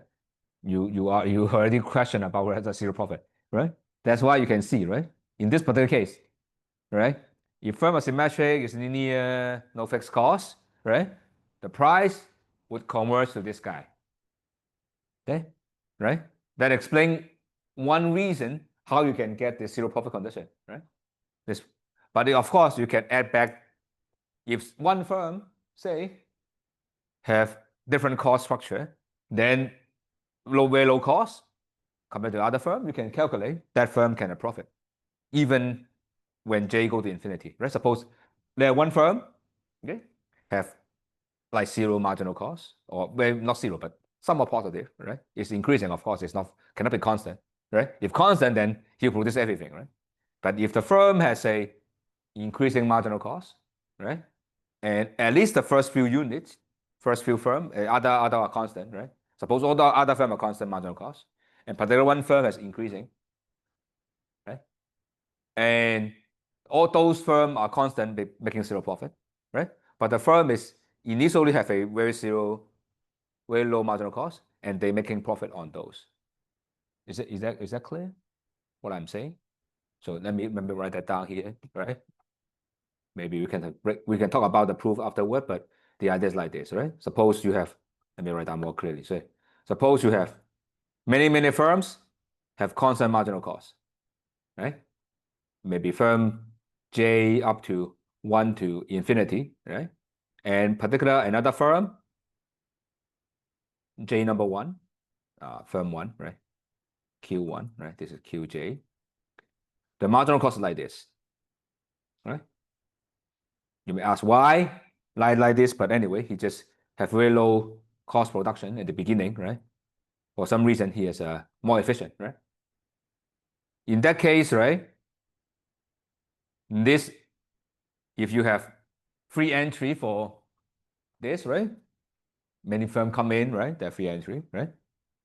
The price will be here, right? So or close, very close to here, right? So this is still profit for them.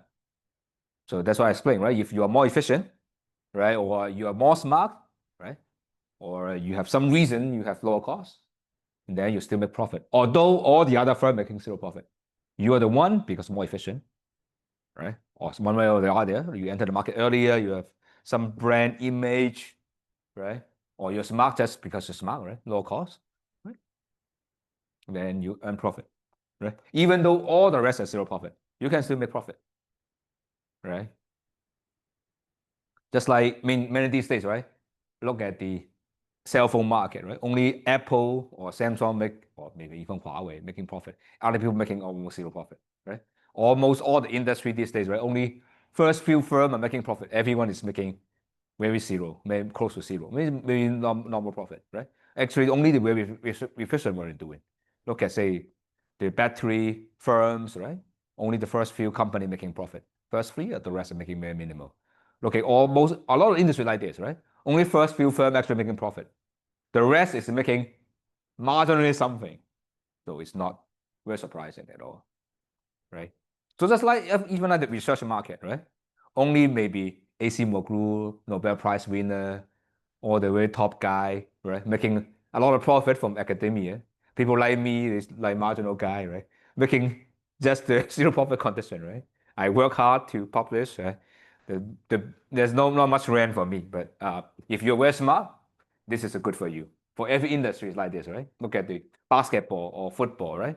This guy are making huge amount of profit, the superstar, but the rest normal people are just making marginal, right? Even look at company, right? CEO, right? CFO, those people making a lot of money, right?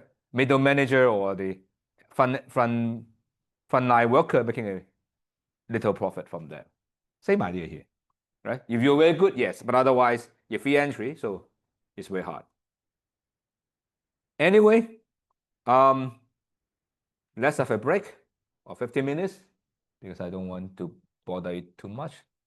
Let's resume at 11:40.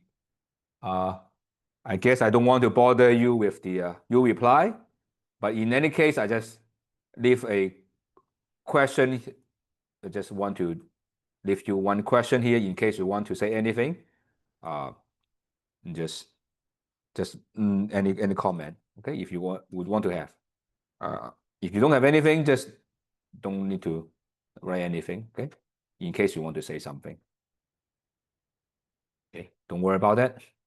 I set timer 15 minutes. So once the timer is over, then we can start. If you don't have anything to say, don't need to write anything. Just remind you that today we have a tutorial after the class. I mean, it's optional, so you can have lunch, whatever. You don't have to stay. And I'm not staying because I have to eat. I have to have class over. But you guys feel free to stay.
So no comment, that's good.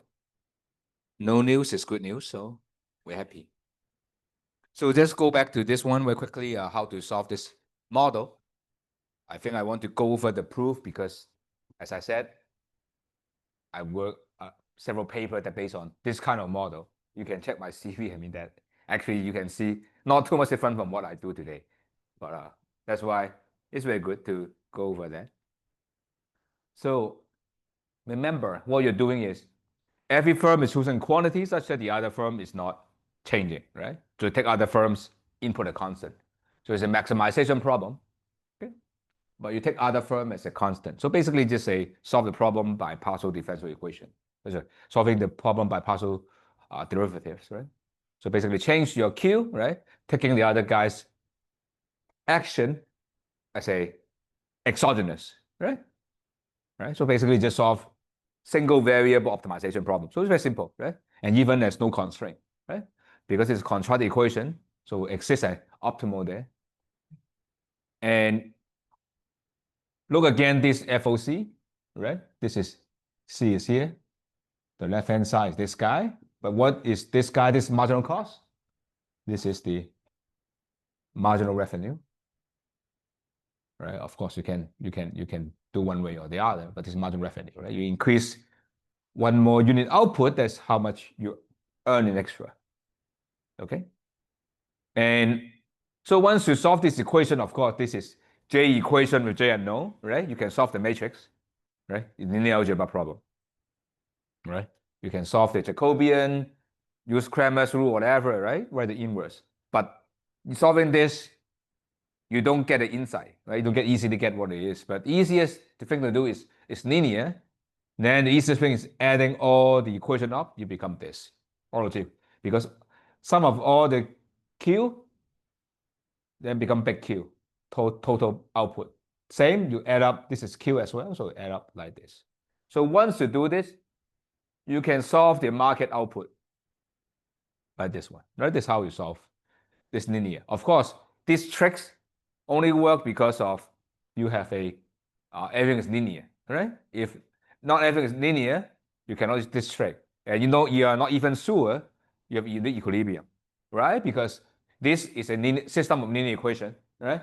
So for sure, you have one solution or infinite many of those solutions, right? And you can easily check the way we construct is always one solution there. But when this is nonlinear, right? This side is nonlinear in Q. This is also nonlinear in Q, right? So it can be a lot of solution or can be no solution, depends on how it looks like, right? But here is linear, so for sure you have a unit, and they exist when there's a standard, the inverse exists, right? Then you exist. And then you can solve the big Q, right? So that's one thing that when you solve in this way, so you solve a meaningful variable here, right? So that's a trick here. And once you solve the trick here is, you can go back and plug it back into this equation. How we get this one? It just basically come up here, right? Because this is Q. We put this back into here, right? Put this back in here, right? And then just solve this guy out. That's how I get this equation. See? Once you do this and then solve for the P, and then that's how we get the equation. Okay? So just something very standard. Math here is nothing very deep, right? This, if you do the undergraduate class, this is what you cover, right? Probably undergraduate class, we only have 2 firms or 3 firms, not generic, but the idea is same, right? Maybe it has, I think it has 2 firms in undergrad, but that's no different when you generalize to more than 1 firms, right? But why many firms? Because I have said already, so you want to look at how the markup changes when number of firms increase, right? It's reducing, right? And eventually it vanishes to 0, right? So that is why very often we said perfect combination is a market with many firms, and they're producing homogeneous good. That's how you learn in the principal class. That's a reason, because cannot converge that, right? So that's why we say that, right? Is that okay? So this is very simple, and this is something that you might be doing in your theory paper, right? Because it's simple enough to add anything, right? Because here we don't have any, we're making a lot of simplification like this one, right? This is the assumption to simplify, right? You can relax that, right? Suppose you don't have linear demand, suppose you have fixed cost, suppose you have non-constant marginal cost, right? Then what happened, right? You can do a lot of things because it's so simple enough, you can add things. So this is the technique of writing a model. Don't start with the most complicated thing you can imagine. That you go nowhere, for sure. I'm pretty sure that you go nowhere because it's so complicated. The easiest thing is to start from something very trivial.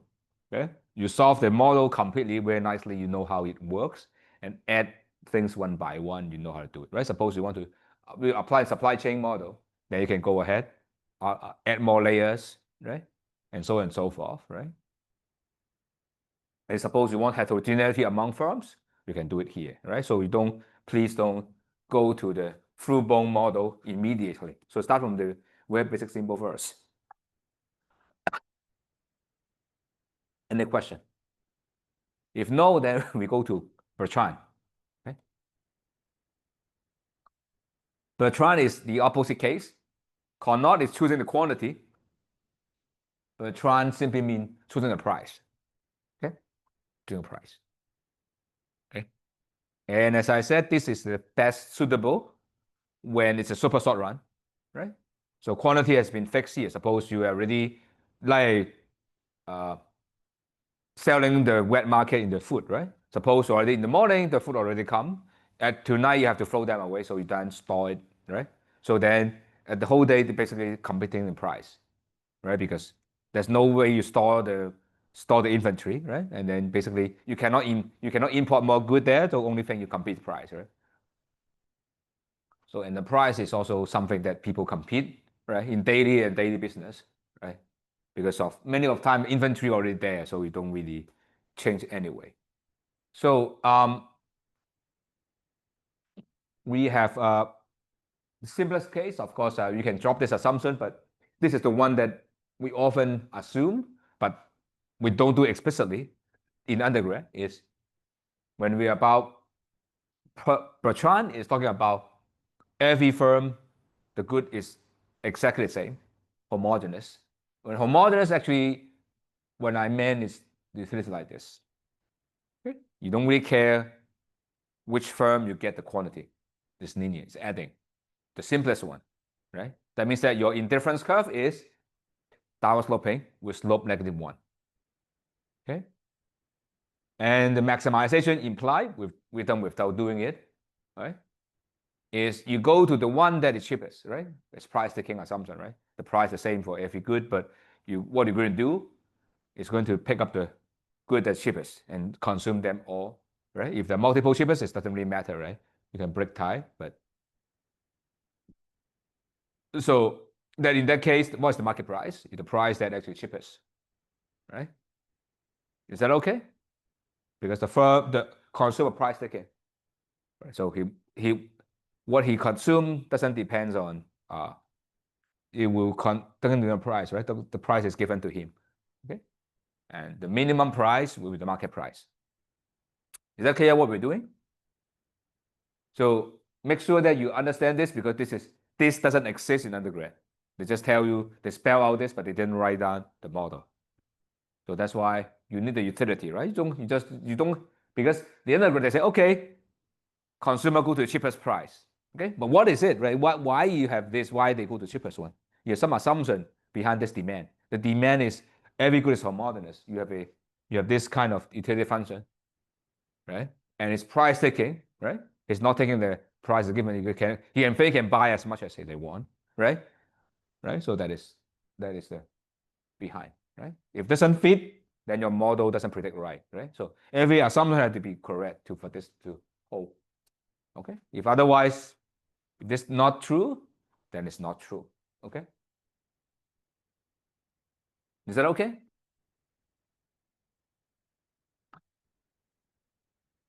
So you can make changes to this, then you have different result. Now, what is the demand function, right? We have said already. It will be go to the price that's the minimum, right? And the Q will be the sum of them, right? But now look at the demand for each single firm. Okay, market demand is fine. What is single firm? Okay, the single firm demand will be the following, because firm consumer will only go to the firm that offer the lowest price, right? And if you higher than lowest price, then you get zero, right? So the very last point, you go to the very simplest, right? If your price is higher, you're not the lowest, right? Your price is higher than lowest price another, means that if you are not the lowest price, you get zero, right? Because no one buy from you. Fair? Okay. The first one will be if you are the lowest price, you're lower than others, right? Minimum of others, right? You're lower than others, then you get the whole market, right? First and the last is very obvious. First is you get everything, right? If you're lowest, the last is you get nothing. You are not the lowest. So here comes the part that we are doing a PhD, that we will be very careful what happens if you are one of the lowest. Okay, this is something that is not exist in your undergrad. It's because we have to care about the boundary cases, right? Because we're doing research, we have to be very careful about the boundary, right? Because that's a part. So when they're equal, there are many ways to allocate. Okay, this is one of the way. Is you would be equally divided among all firms. You take the market demand and divide it by how many of them, same as you do. Okay, this is one of the way to allocate. Need not be the only way. Okay, but the only way is if the market is there, you equally divide among all the firms. Need not be the only case. Okay, maybe the dominant firm, if everything is equal, all the demand go to the same, right? Suppose put it this way. Look at your mobile phone, right? I don't know what brand you're using, suppose you're Apple, right? Or maybe someone who like Huawei, right? Anyway, if the same price, which one will buy? Right? Maybe very clear or maybe not clear to you, but right? Maybe it's the same price, you may go to particular store, right? Okay. So it need not be equal, right? Maybe some people would be iFans, right? They always same price, they always go to Apple, right? Or maybe they love Huawei, right? Then they would just go to Huawei, right? But it really depends on, this need not be equally shared, okay? And that rule depends on your application, okay? So that is very important. And actually that's important when you talk about platform competition, right? When, say, suppose at a big website, they sell $10 for a product. At an obscure website, is someone unknown, sell the same price. Where will you go? Of course, go to bigger websites, right? So the bigger website actually have a lot of power, even the same price, right? Then they can still capture the whole market, even they say it's the same price, right? And that's why a lot of thing we call the lowest price guarantee has a problem. I guarantee the lowest price. You go to other store, whatever price they charge, I will charge the same. Then the bigger platform actually can gain a lot of benefit for doing so. Even they have price competition, even consumer go to the lowest price. But the way that you break even, allocate this, can change the market a lot, right? Because how I don't symmetric, right? But in the case in the real world, things are not symmetric, right? In that case, this even per chance need not lead to the outcome. But here we assume this, okay? So if you change this one, the result will be changed, right? Suppose you allow this to allocate to a particular firm, then things will change a little bit. But anyway, let's make our life easy, okay? We just do this one. So it is high equally splitting, okay? And suppose each firm has constant marginal cost and fixed, okay? And if you change this C, things will be different. So suppose everything is symmetric, but if asymmetric, things can be very different. So very technical when things are asymmetric. But I just leave it here. I mean, you can investigate. There's a lot of technical details when they're different, but make our life easy. They're same, okay? And the power function will simulate this. There's nothing new there. Just quantity times the profit margin, right? Price minus cost, okay? Nothing new here. If you understand this guy, the same, right? Now, we want to give you an equilibrium, which is called the Bertrand equilibrium, but that is the Condorcet idea, okay? It's the price no firm want to change. You set this price, I set this price. This is the price that no one want to change at all, okay? But again, it doesn't imply these only prices, and they may not exist, okay? But in this particular example, it exists, okay? And the price will be, turn out, is marginal cost. P star is just C, Okay, suppose how to prove this? If everyone charging C, what price are you going to charge? Can you charge more? No. You charge more, you get no customer, right? If you have no customer, if you charge more, you have no customer. If you charge less than cost C, you have customer, you lose. You don't do it, right? Because you're right. You have no customer anyway. You have zero profit, right? You have customer, you also have zero profit, regardless of customer right now is zero profit, right? Because no one come to you, right? Or come to you, you're charging C, right? So no one changes because symmetry, right? If let me repeat the argument again. I argue that marginal cost, everyone charging marginal cost C, price P star equal to C is the equilibrium. Why? See if I want to deviate, right? Because everyone is same, just check one guy, right? Everyone is charging C, okay? I don't know why I do that, but anyway, this situation, everyone charge C, right? It's not reasonable, but anyway, suppose everyone charge C. Then do I have incentive to deviate from C, right? If I now am charging C, whether I have customer or not, I don't make any profit, okay? So I look at if I change my price other than C, can I make any positive profit? If I make positive profit, then I will deviate, right? I will not charge below. Even though I charge below, I have all the customer, but I'm making losses for each sale, so I'm not going to do it. If I charge higher, I will not sell anything anyway. So everyone charging C is the equilibrium. Okay, the first thing I establish equilibrium. The next thing is it the only equilibrium? This is more important question. Is it only equilibrium, right? Because the equilibrium is not, it's good, but it's not predicted. Is it only equilibrium? Is it only equilibrium? I don't want to tell the answer, but think about it. Is it only equilibrium? Can you sustain, can you think about another prices they can have so that no one will change? I give you 1 minute.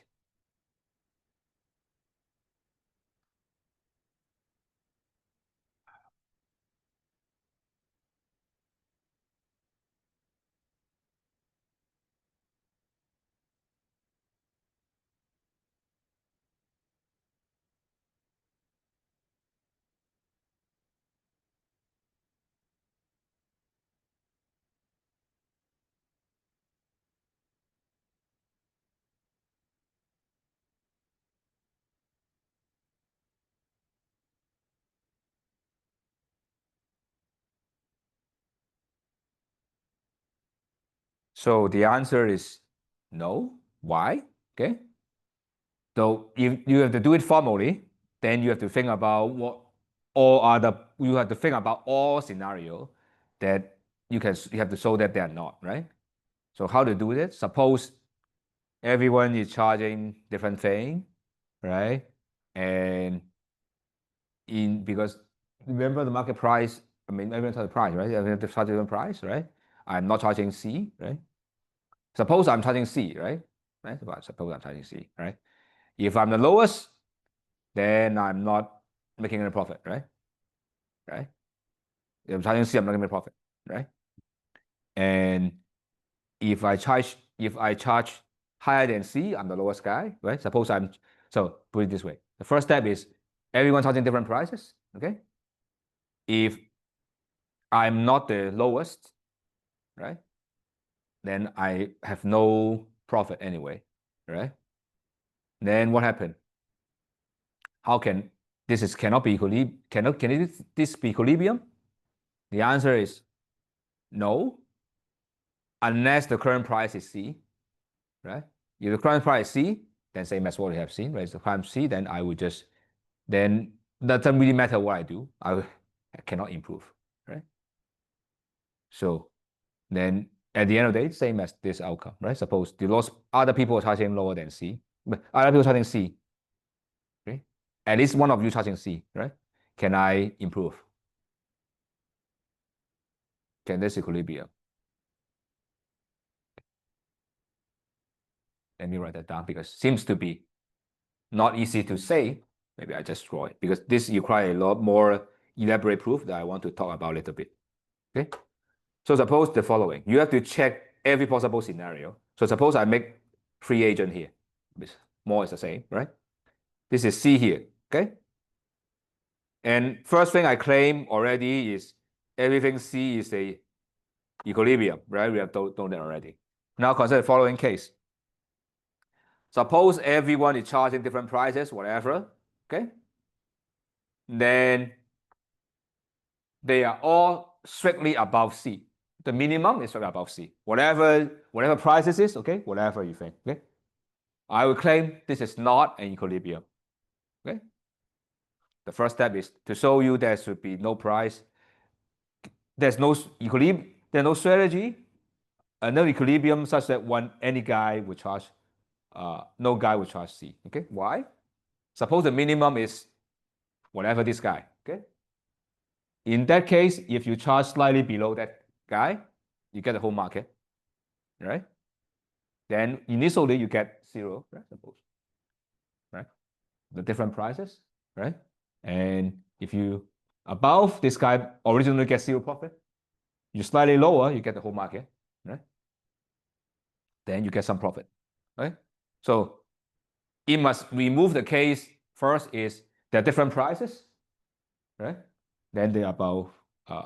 The argument is like you are below it, right? So that will eliminate the idea. Okay, there's no such equilibrium. Okay, and the next question would be, well, can be the equilibrium that such that there will be a bunch of the people actually going, only one guy actually charging marginal cost, right? So there are different prices, there are one guy charging marginal cost, right? Can it be equilibrium? No, why?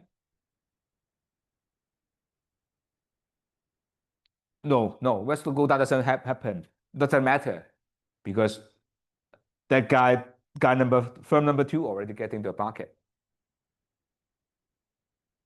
You see, because in this case, firm number 2 is getting the whole market, right? So these are all zero profit because there are no customer. So this guy drop doesn't really change anyway, right? But the problem is, look at firm number 2, he's getting whole market with zero profit, right? He increased a little bit epsilon, then he gets some profit, right? So it can't be. So it means that at least two firms are charging the lowest, right? And once you have this, then you're done. And so the equilibrium will be at least two firms is charging the lowest price. You can have 2 firms, 3 firms, 4 firms, 5 firms charging the lowest price. But the market price is P star anyway, it's always C, right? So the outcome is unique. But there can be 2 or 3 or 4 or 5 charging the zero marginal cost, it'll be fine. You see, there's a multiple equilibrium, but they are trivial, right? The proof is done. Right? Do you see the proof? Or is it didn't prove to you? So let me prove again. Okay, look at the idea because some idea that's why I didn't write it down, but it's a very simple idea, right? If there are different prices, right? If the lowest price is higher than the cost, marginal cost, then at least some guy would slightly drop below the lowest price, then you face the whole market, right? So the only thing you can avoid this happen is someone charging the lowest price C, right? That would stop the problem. But only one guy is not enough. If only one guy charging the lowest price, he is going to increase, right? So you need 2 guys. When there's 2 guys, this argument doesn't work anymore, right? As long as the 2 or more people are charging a lower price, then the market price is lowest already. So no one can move anymore. And that's why other people can fluctuate anyway, because they get zero profit. So it doesn't really matter. But anyway, the market price is P star, right?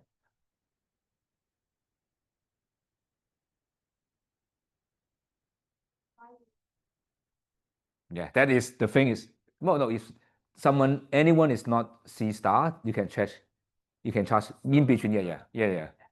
You can get the whole market, right? So that's why other people are getting zero profit, right? Right. So that is the idea. Okay, so I hope I convinced you how to do the proof. Of course, it's not that important, so that's why I didn't write that down.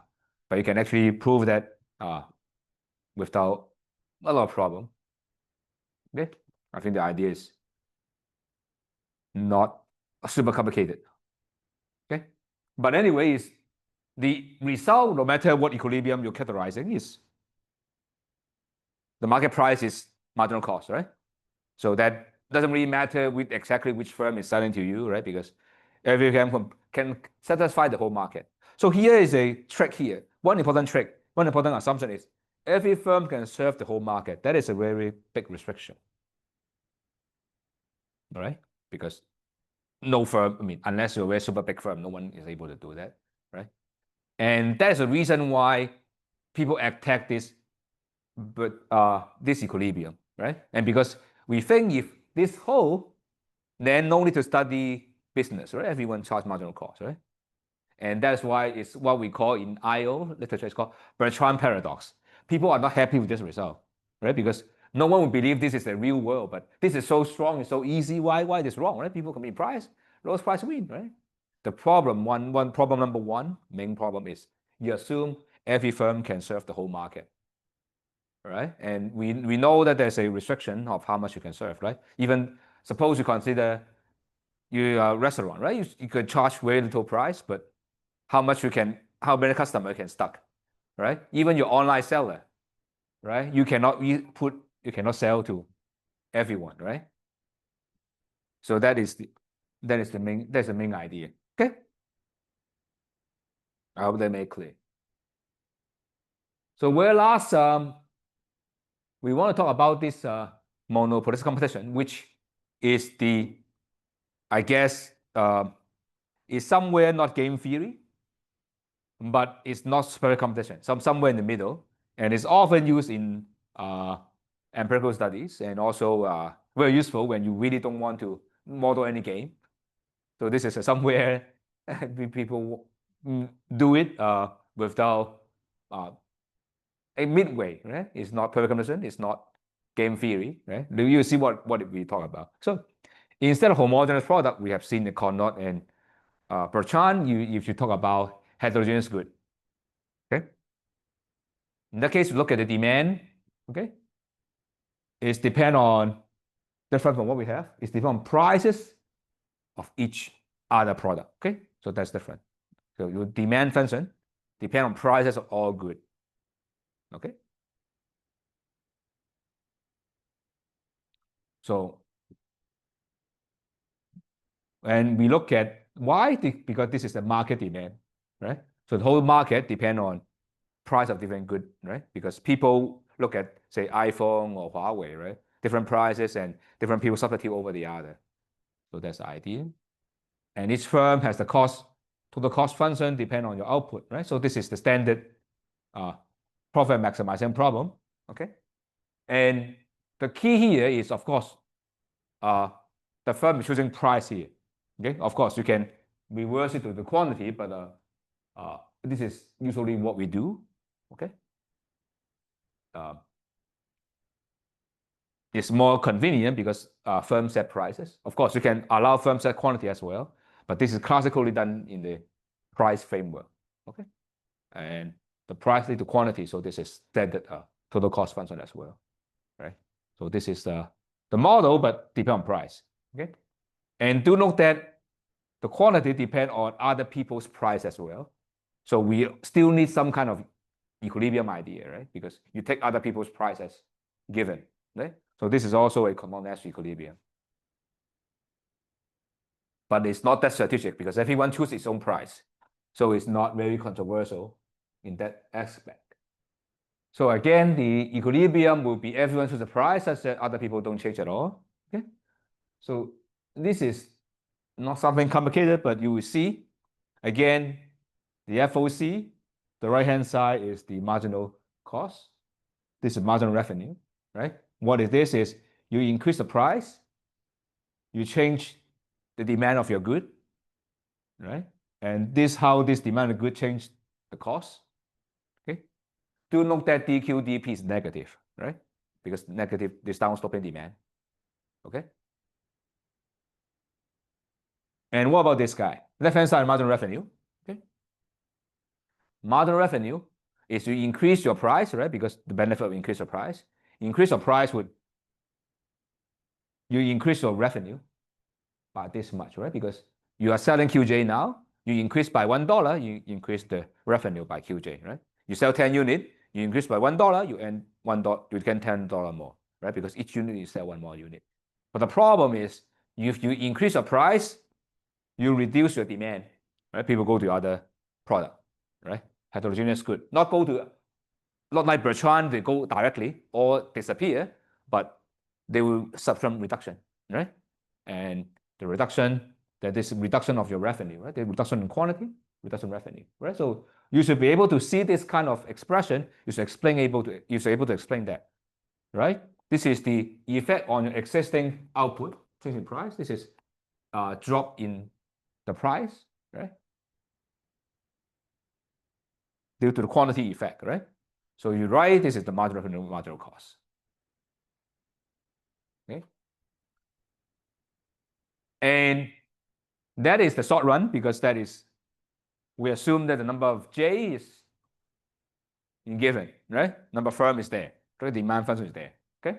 And this is easy, right? Because not much different. Okay.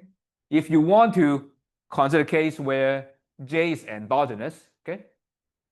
And of course, in doing so, you have to assume a symmetry. Otherwise, what do you mean by changing J, right?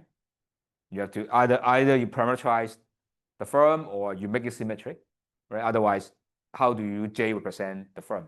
Because if firm is heterogeneous, only one number cannot represent the number of firm, right? You need more. But or you can do some one way or the other. You can make something, but make it symmetric. You can easily say, right? And when still entry, no firm make again profit, right? Again, I would say no profit because of there no entry barrier and all the caveat I said, right?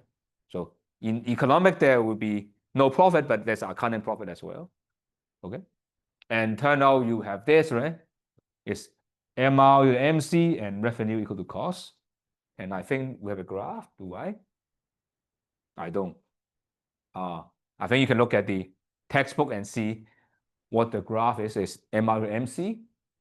And I think it's same as that graph. A little bit slightly different. So it will be something like this. So why monopolistic is like this. Maybe I just draw this graph and we end our lecture. So this is P, this is Q. Oh, maybe I have draw monopoly first. I then draw monopoly. So monopoly, you will see, let me draw monopoly, this is monopoly. Suppose this is demand function, right? This is P, inverse demand function, P equal to PQ, right? And for monopoly, how then, for the firm, suppose marginal cost, is MC, right? And what should be the optimal thing? This is the marginal revenue, right? And the intercept will be the optimal solution, right? So this is, I think this is what you learn in the undergrad. This is the graph, right? This is the demand function. This marginal revenue is dPdQ. If you want to write that down for, in case you didn't see what it is, dPdQ. No. It's differentiate PQ here, right? So it's Q times P prime.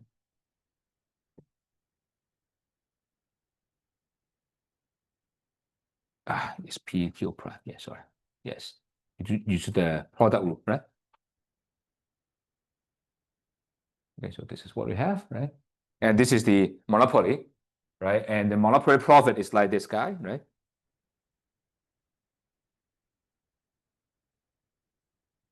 Right. Now we have the monopolistic competition, right? So we will see where we're saying actually every firm is monopoly its own market, but it's so related, okay? And remember, this is the thing, okay? And we will same as we will see in the firm's case, we also have MR to the MC, okay? But the revenue are equal to the total cost, okay? As well, okay? So it means the following. Let me draw it and then I'm done. Okay, sorry for delaying a little bit. Right? So what happened? Look at the firm. This is MC, right? This is from the firm side. Okay. This is the price, right? So why you have a zero profit there? Because your AC is like this, right? That means that you have no profit.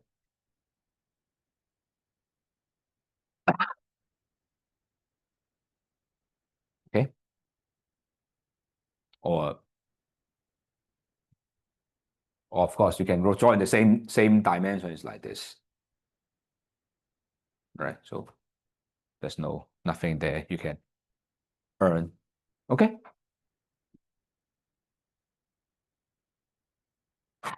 Okay, so let's end our section. But you will see this often when you go to empirics and the thing that will be done. Okay, so I should give my time to TA in case you want to stay behind. Should I keep the recording or you want to switch on? Maybe I just saw. Okay, then I end. Then, but I think some student want to also keep recording or you want, because the Zoom is recording as well. Some student can get.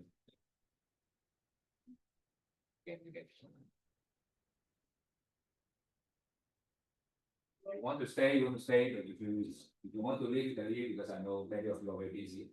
The lunch or whatever. Like you are teaching after this, or I have to go. So if you want to stay, you want to stay. But otherwise, I think the TA will upload the solution. I don't know, or you just discuss it. Okay, so enjoy the tutorial, because it's only time I taught this class at tutorial. Before I don't have tutorial. So because we have a few students to have. Okay, enjoy. I will see you. Hoping you need to be here. I can go or post it. It's different from here. Maybe I can stay for 5 minutes. Okay, anything happen.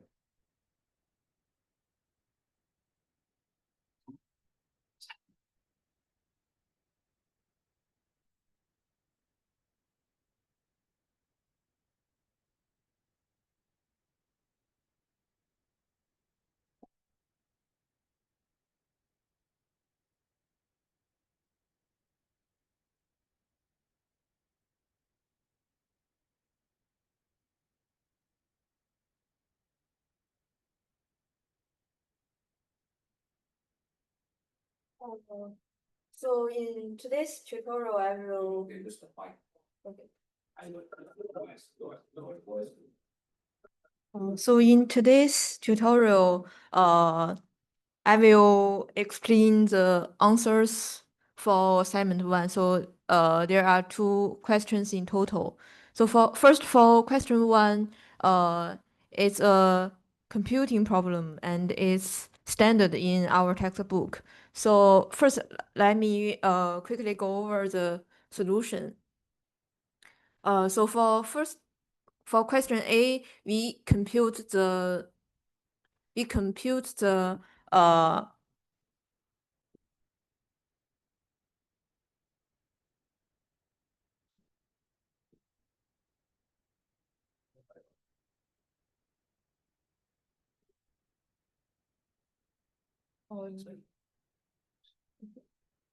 So we first compute the marginal rate of substitution as this formula. So it's the ratio of the partial derivative of the utility with respect to x1 to the partial derivative of utility with respect to x2. This formula should be remembered. And in question B, the question is, how does the MRS change with x1 and x2? So in this question, we just compute the first order derivative of MRS with respect to x1. So we find that the ratio is negative. So it means that MRS will move in the opposite direction with x1. And for the first order derivative with respect to x2, the ratio is positive. So they will move in the same direction. And in next question, we should write down the utility maximization problem. So it's standard. It's standard. And then we write down the Lagrangian and compute the first order conditions as these formulas. And when we solve these equations, we can derive the Managerial demand functions. So here is the outcome.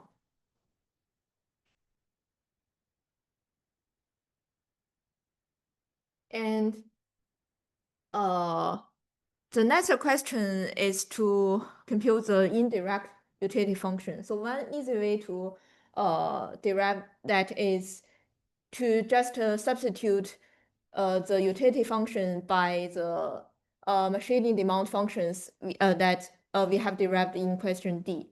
Because the indirect utility function has the same independent variable, that is the price P and the income Y as the Managerial demand functions. So we can just substitute the X into UX so that we can directly get the indirect utility function. It's a function of price and income. And in next question, we write down the standard expenditure minimization problem. And similarly, we write down the Lagrangian and first order conditions. So based on the expenditure minimization problem, the solution is actually the Higginson demand functions.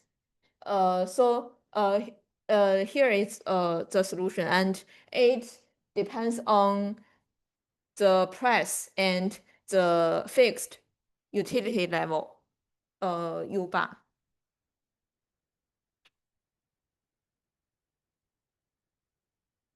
And use the same procedure in question E, we can compute the expenditure function.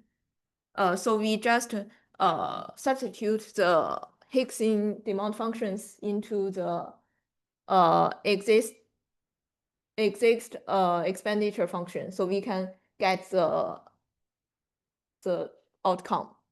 And similarly, we can find that the Higginson demand functions and expenditure functions have the same independent variable.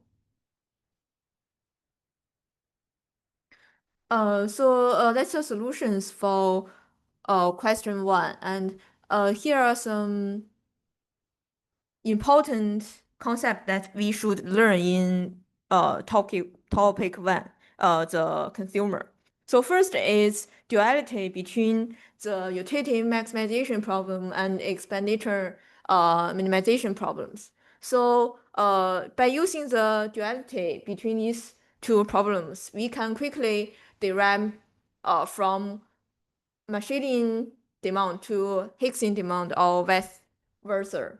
So first, we can use the expenditure function to derive the Higginson from Managerial. So here the example is using the above question 1. So first we have the Managerial demand functions, and then we substitute y by the expenditure functions in H. And by using these two conditions, we can directly get the Higginson demand functions. which are the results in question G. So I think this concept can help you check your answers, because in many cases, the questions in exams might be complex. And when you have derived your result from two problems separately, you can use this formula to check whether your answers are correct. And then if we have Higgson if we have Higgson demand, so how can we get direct machining demand? Actually, we can use the indirect utility function. So here is the formula. And similarly, we can use the examples in question 1 to check this. Yes, I think you can just practice by yourself after the tutorial. And the next important concept is Slutsky equation. It means that the price effect is equal to the substitution effect plus the income effect. And here is the formula. So I will use the good one in question 1 as an example to show. Because in this system, we have two goods, good 1 and good 2. So when we compute the price effect, actually we have two facts. The first is own price effects. That means that we compute the partial derivative of x1 over its own price, p1. And the second is cross price effect. That is, we compute the partial derivative of x1 over the other goods price, p2. So first, for the own price effect, we want to check the Slutsky equation. So first, we compute the left-hand side by using the machining demand. And the important part is when we compute the substitution effect, we should use the Higgson demand instead of machining, because the Higgson demand actually excludes the income by adjusting income when the price change. So if we need to compute the substitution effect, it's important to use the Higgson instead of machining. Otherwise, the result will be wrong. So here is the substitution effect, and it's the outcome. And then we compute the income effect. It's also used the machining demand. And then we add these together and get the right-hand side. And we prove that the right-hand side is equal to the left-hand side. So it checks the Slutsky equation. And similarly, the result is the Slutsky equation holds for the cross price effect.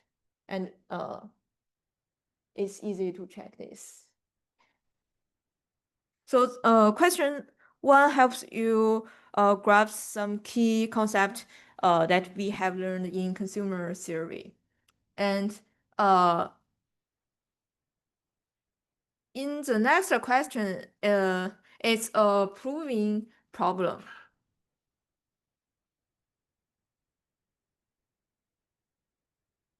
So first, let's go over this problem. So we have a demand function, xpy. It depends on the price p and income y. And then this question gives you some conditions. And what we need to do is to prove that the above conditions imply that for every good L, its demand function is this specific formula.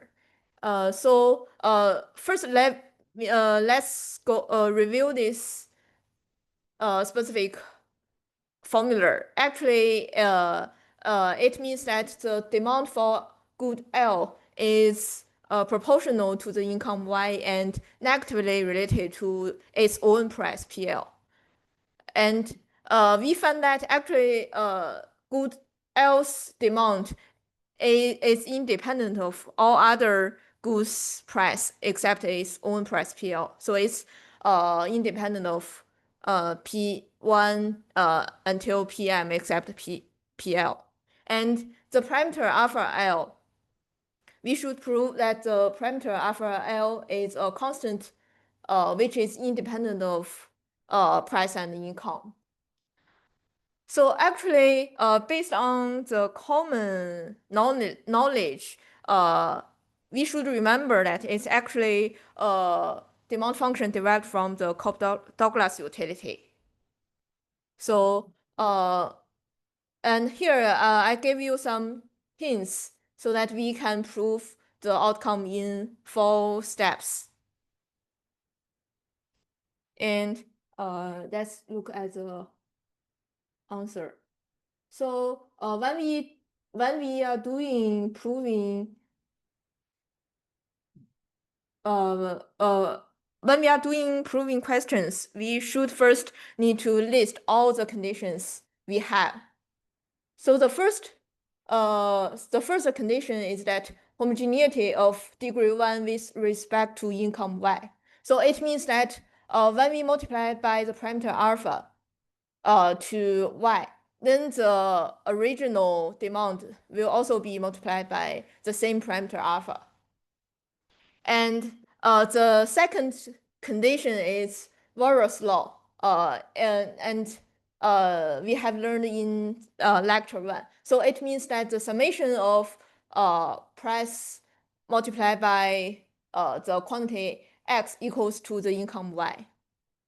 And the third condition is homogeneity of degree 0 with respect to both price and income.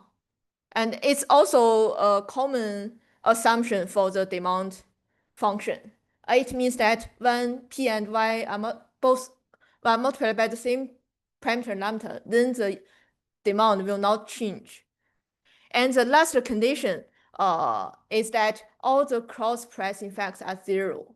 So it means that actually in the markets, different products are independent. So PK will not influence the XL. And what we need to prove is to prove these specific demand functions. Because I have provided hints in the questions, so we have known that we should prove this conclusion in 4 steps. And next we should think about what conditions we should use in each step. So can I use the whiteboard? I just want to put one.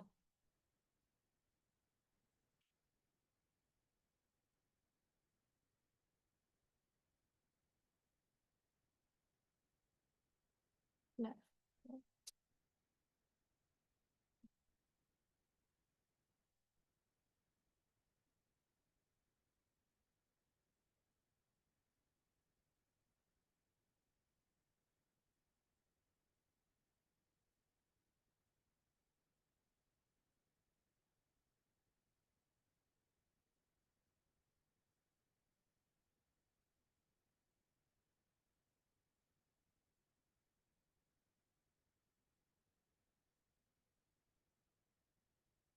So in first step, we should use condition 1. That is homogeneity of degree 1 with respect to y. So these conditions, here is a formula.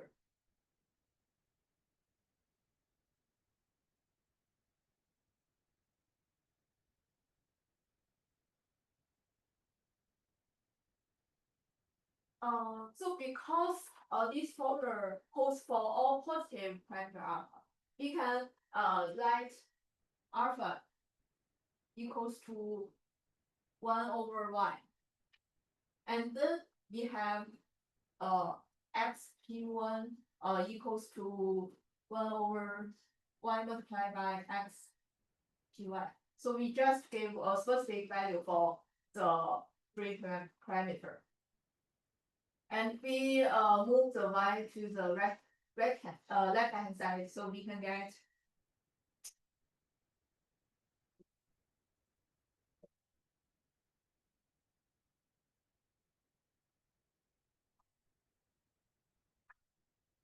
and because what we need to do is to prove the specific demand function for hood L. So we can because here the P is a vector instead of a value, so we can only look at hood L.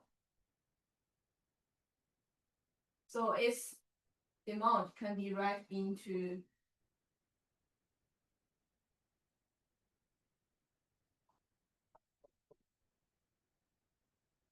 these formulas. So these formulas means that actually its demand can be is dependent of its influence is independent with respect to the income Y and P. And in the next step, we use condition. So it means that all the prospects in fact are zero.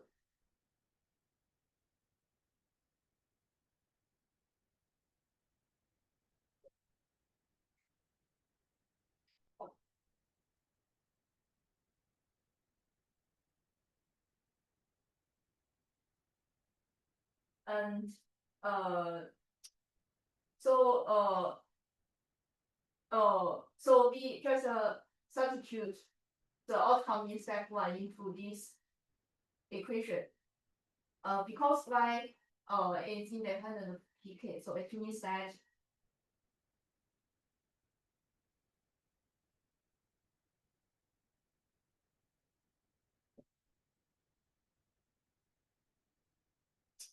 and because Y is not necessarily zero, so this formula means that this term is actually zero.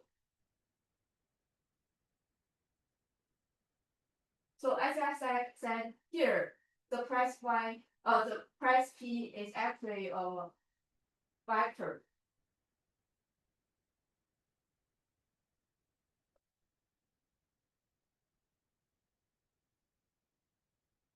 We can from this condition find that it should only depends on its own price. So we can write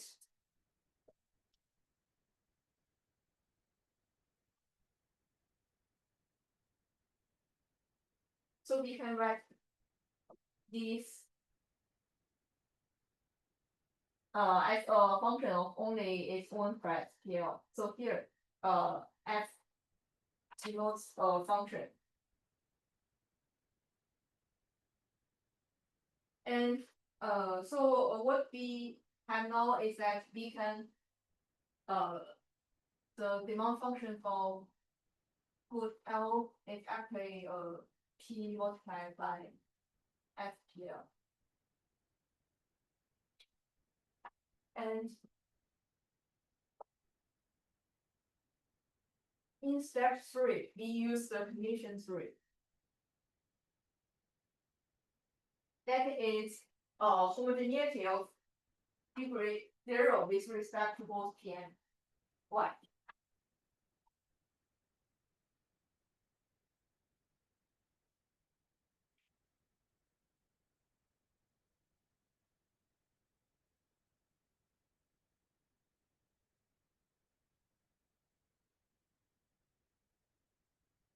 And we substitute this outcome here.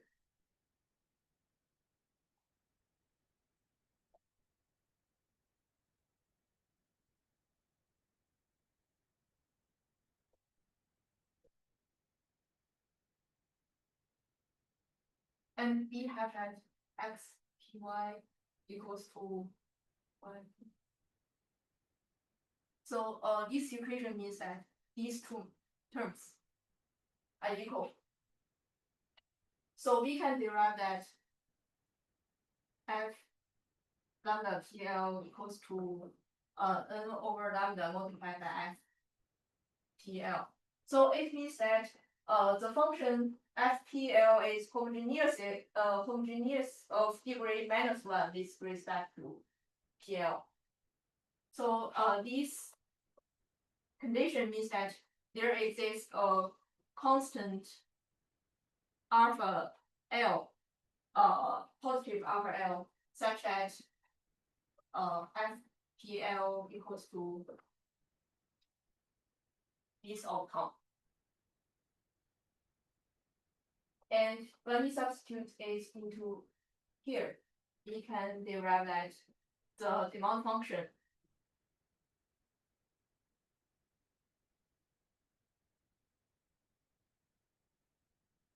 is the conclusion that we need. And in the last step, the last condition that we have not used is the Bohr's law. So that is condition 2.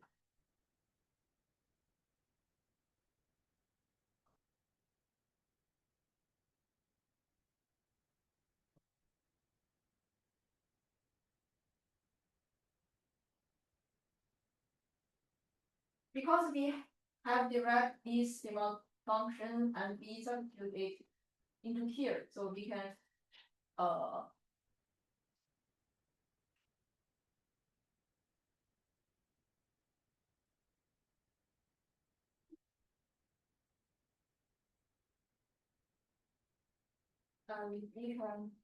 delete the y in both sides, so we can have that the summation of alpha L is equal to 1. So there's the condition that should be satisfied. And since this equation is independent of P and Y, so we have finished the proof.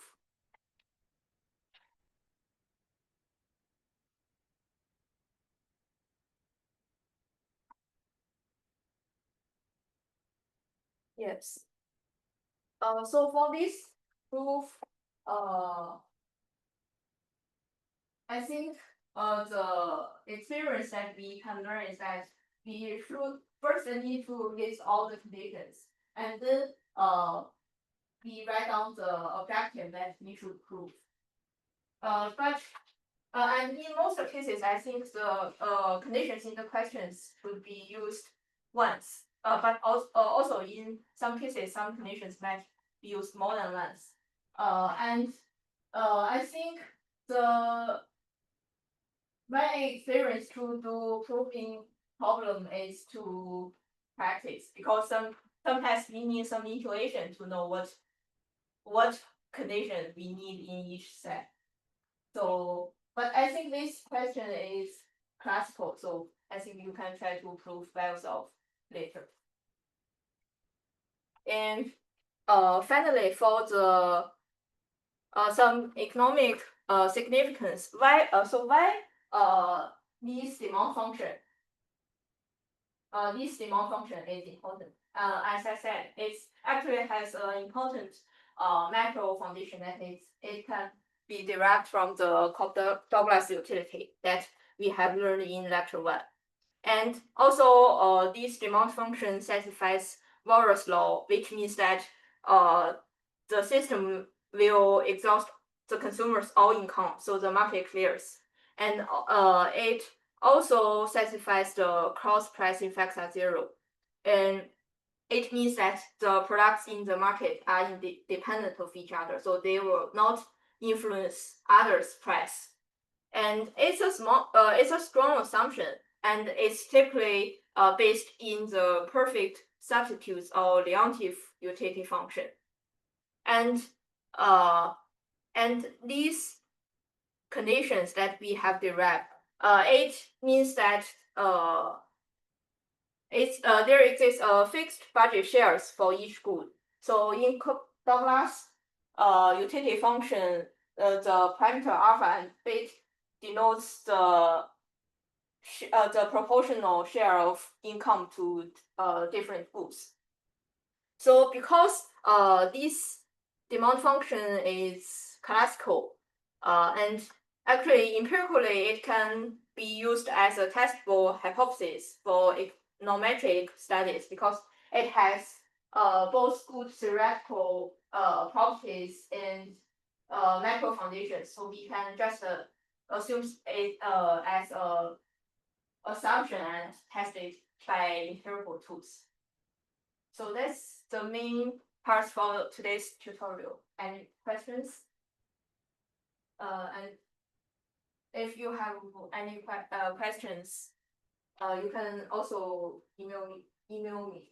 And one thing I want to talk about is I said in the first class there will be one assignment for each topic, but I think that it might be a little frequent. So I decided to prevent some similar topics into one assignment. For example, in the next topic 2 and topic 3, I will combine them into one assignment consisting of 2 questions. And I will upload the assignment after we finish the topic 3.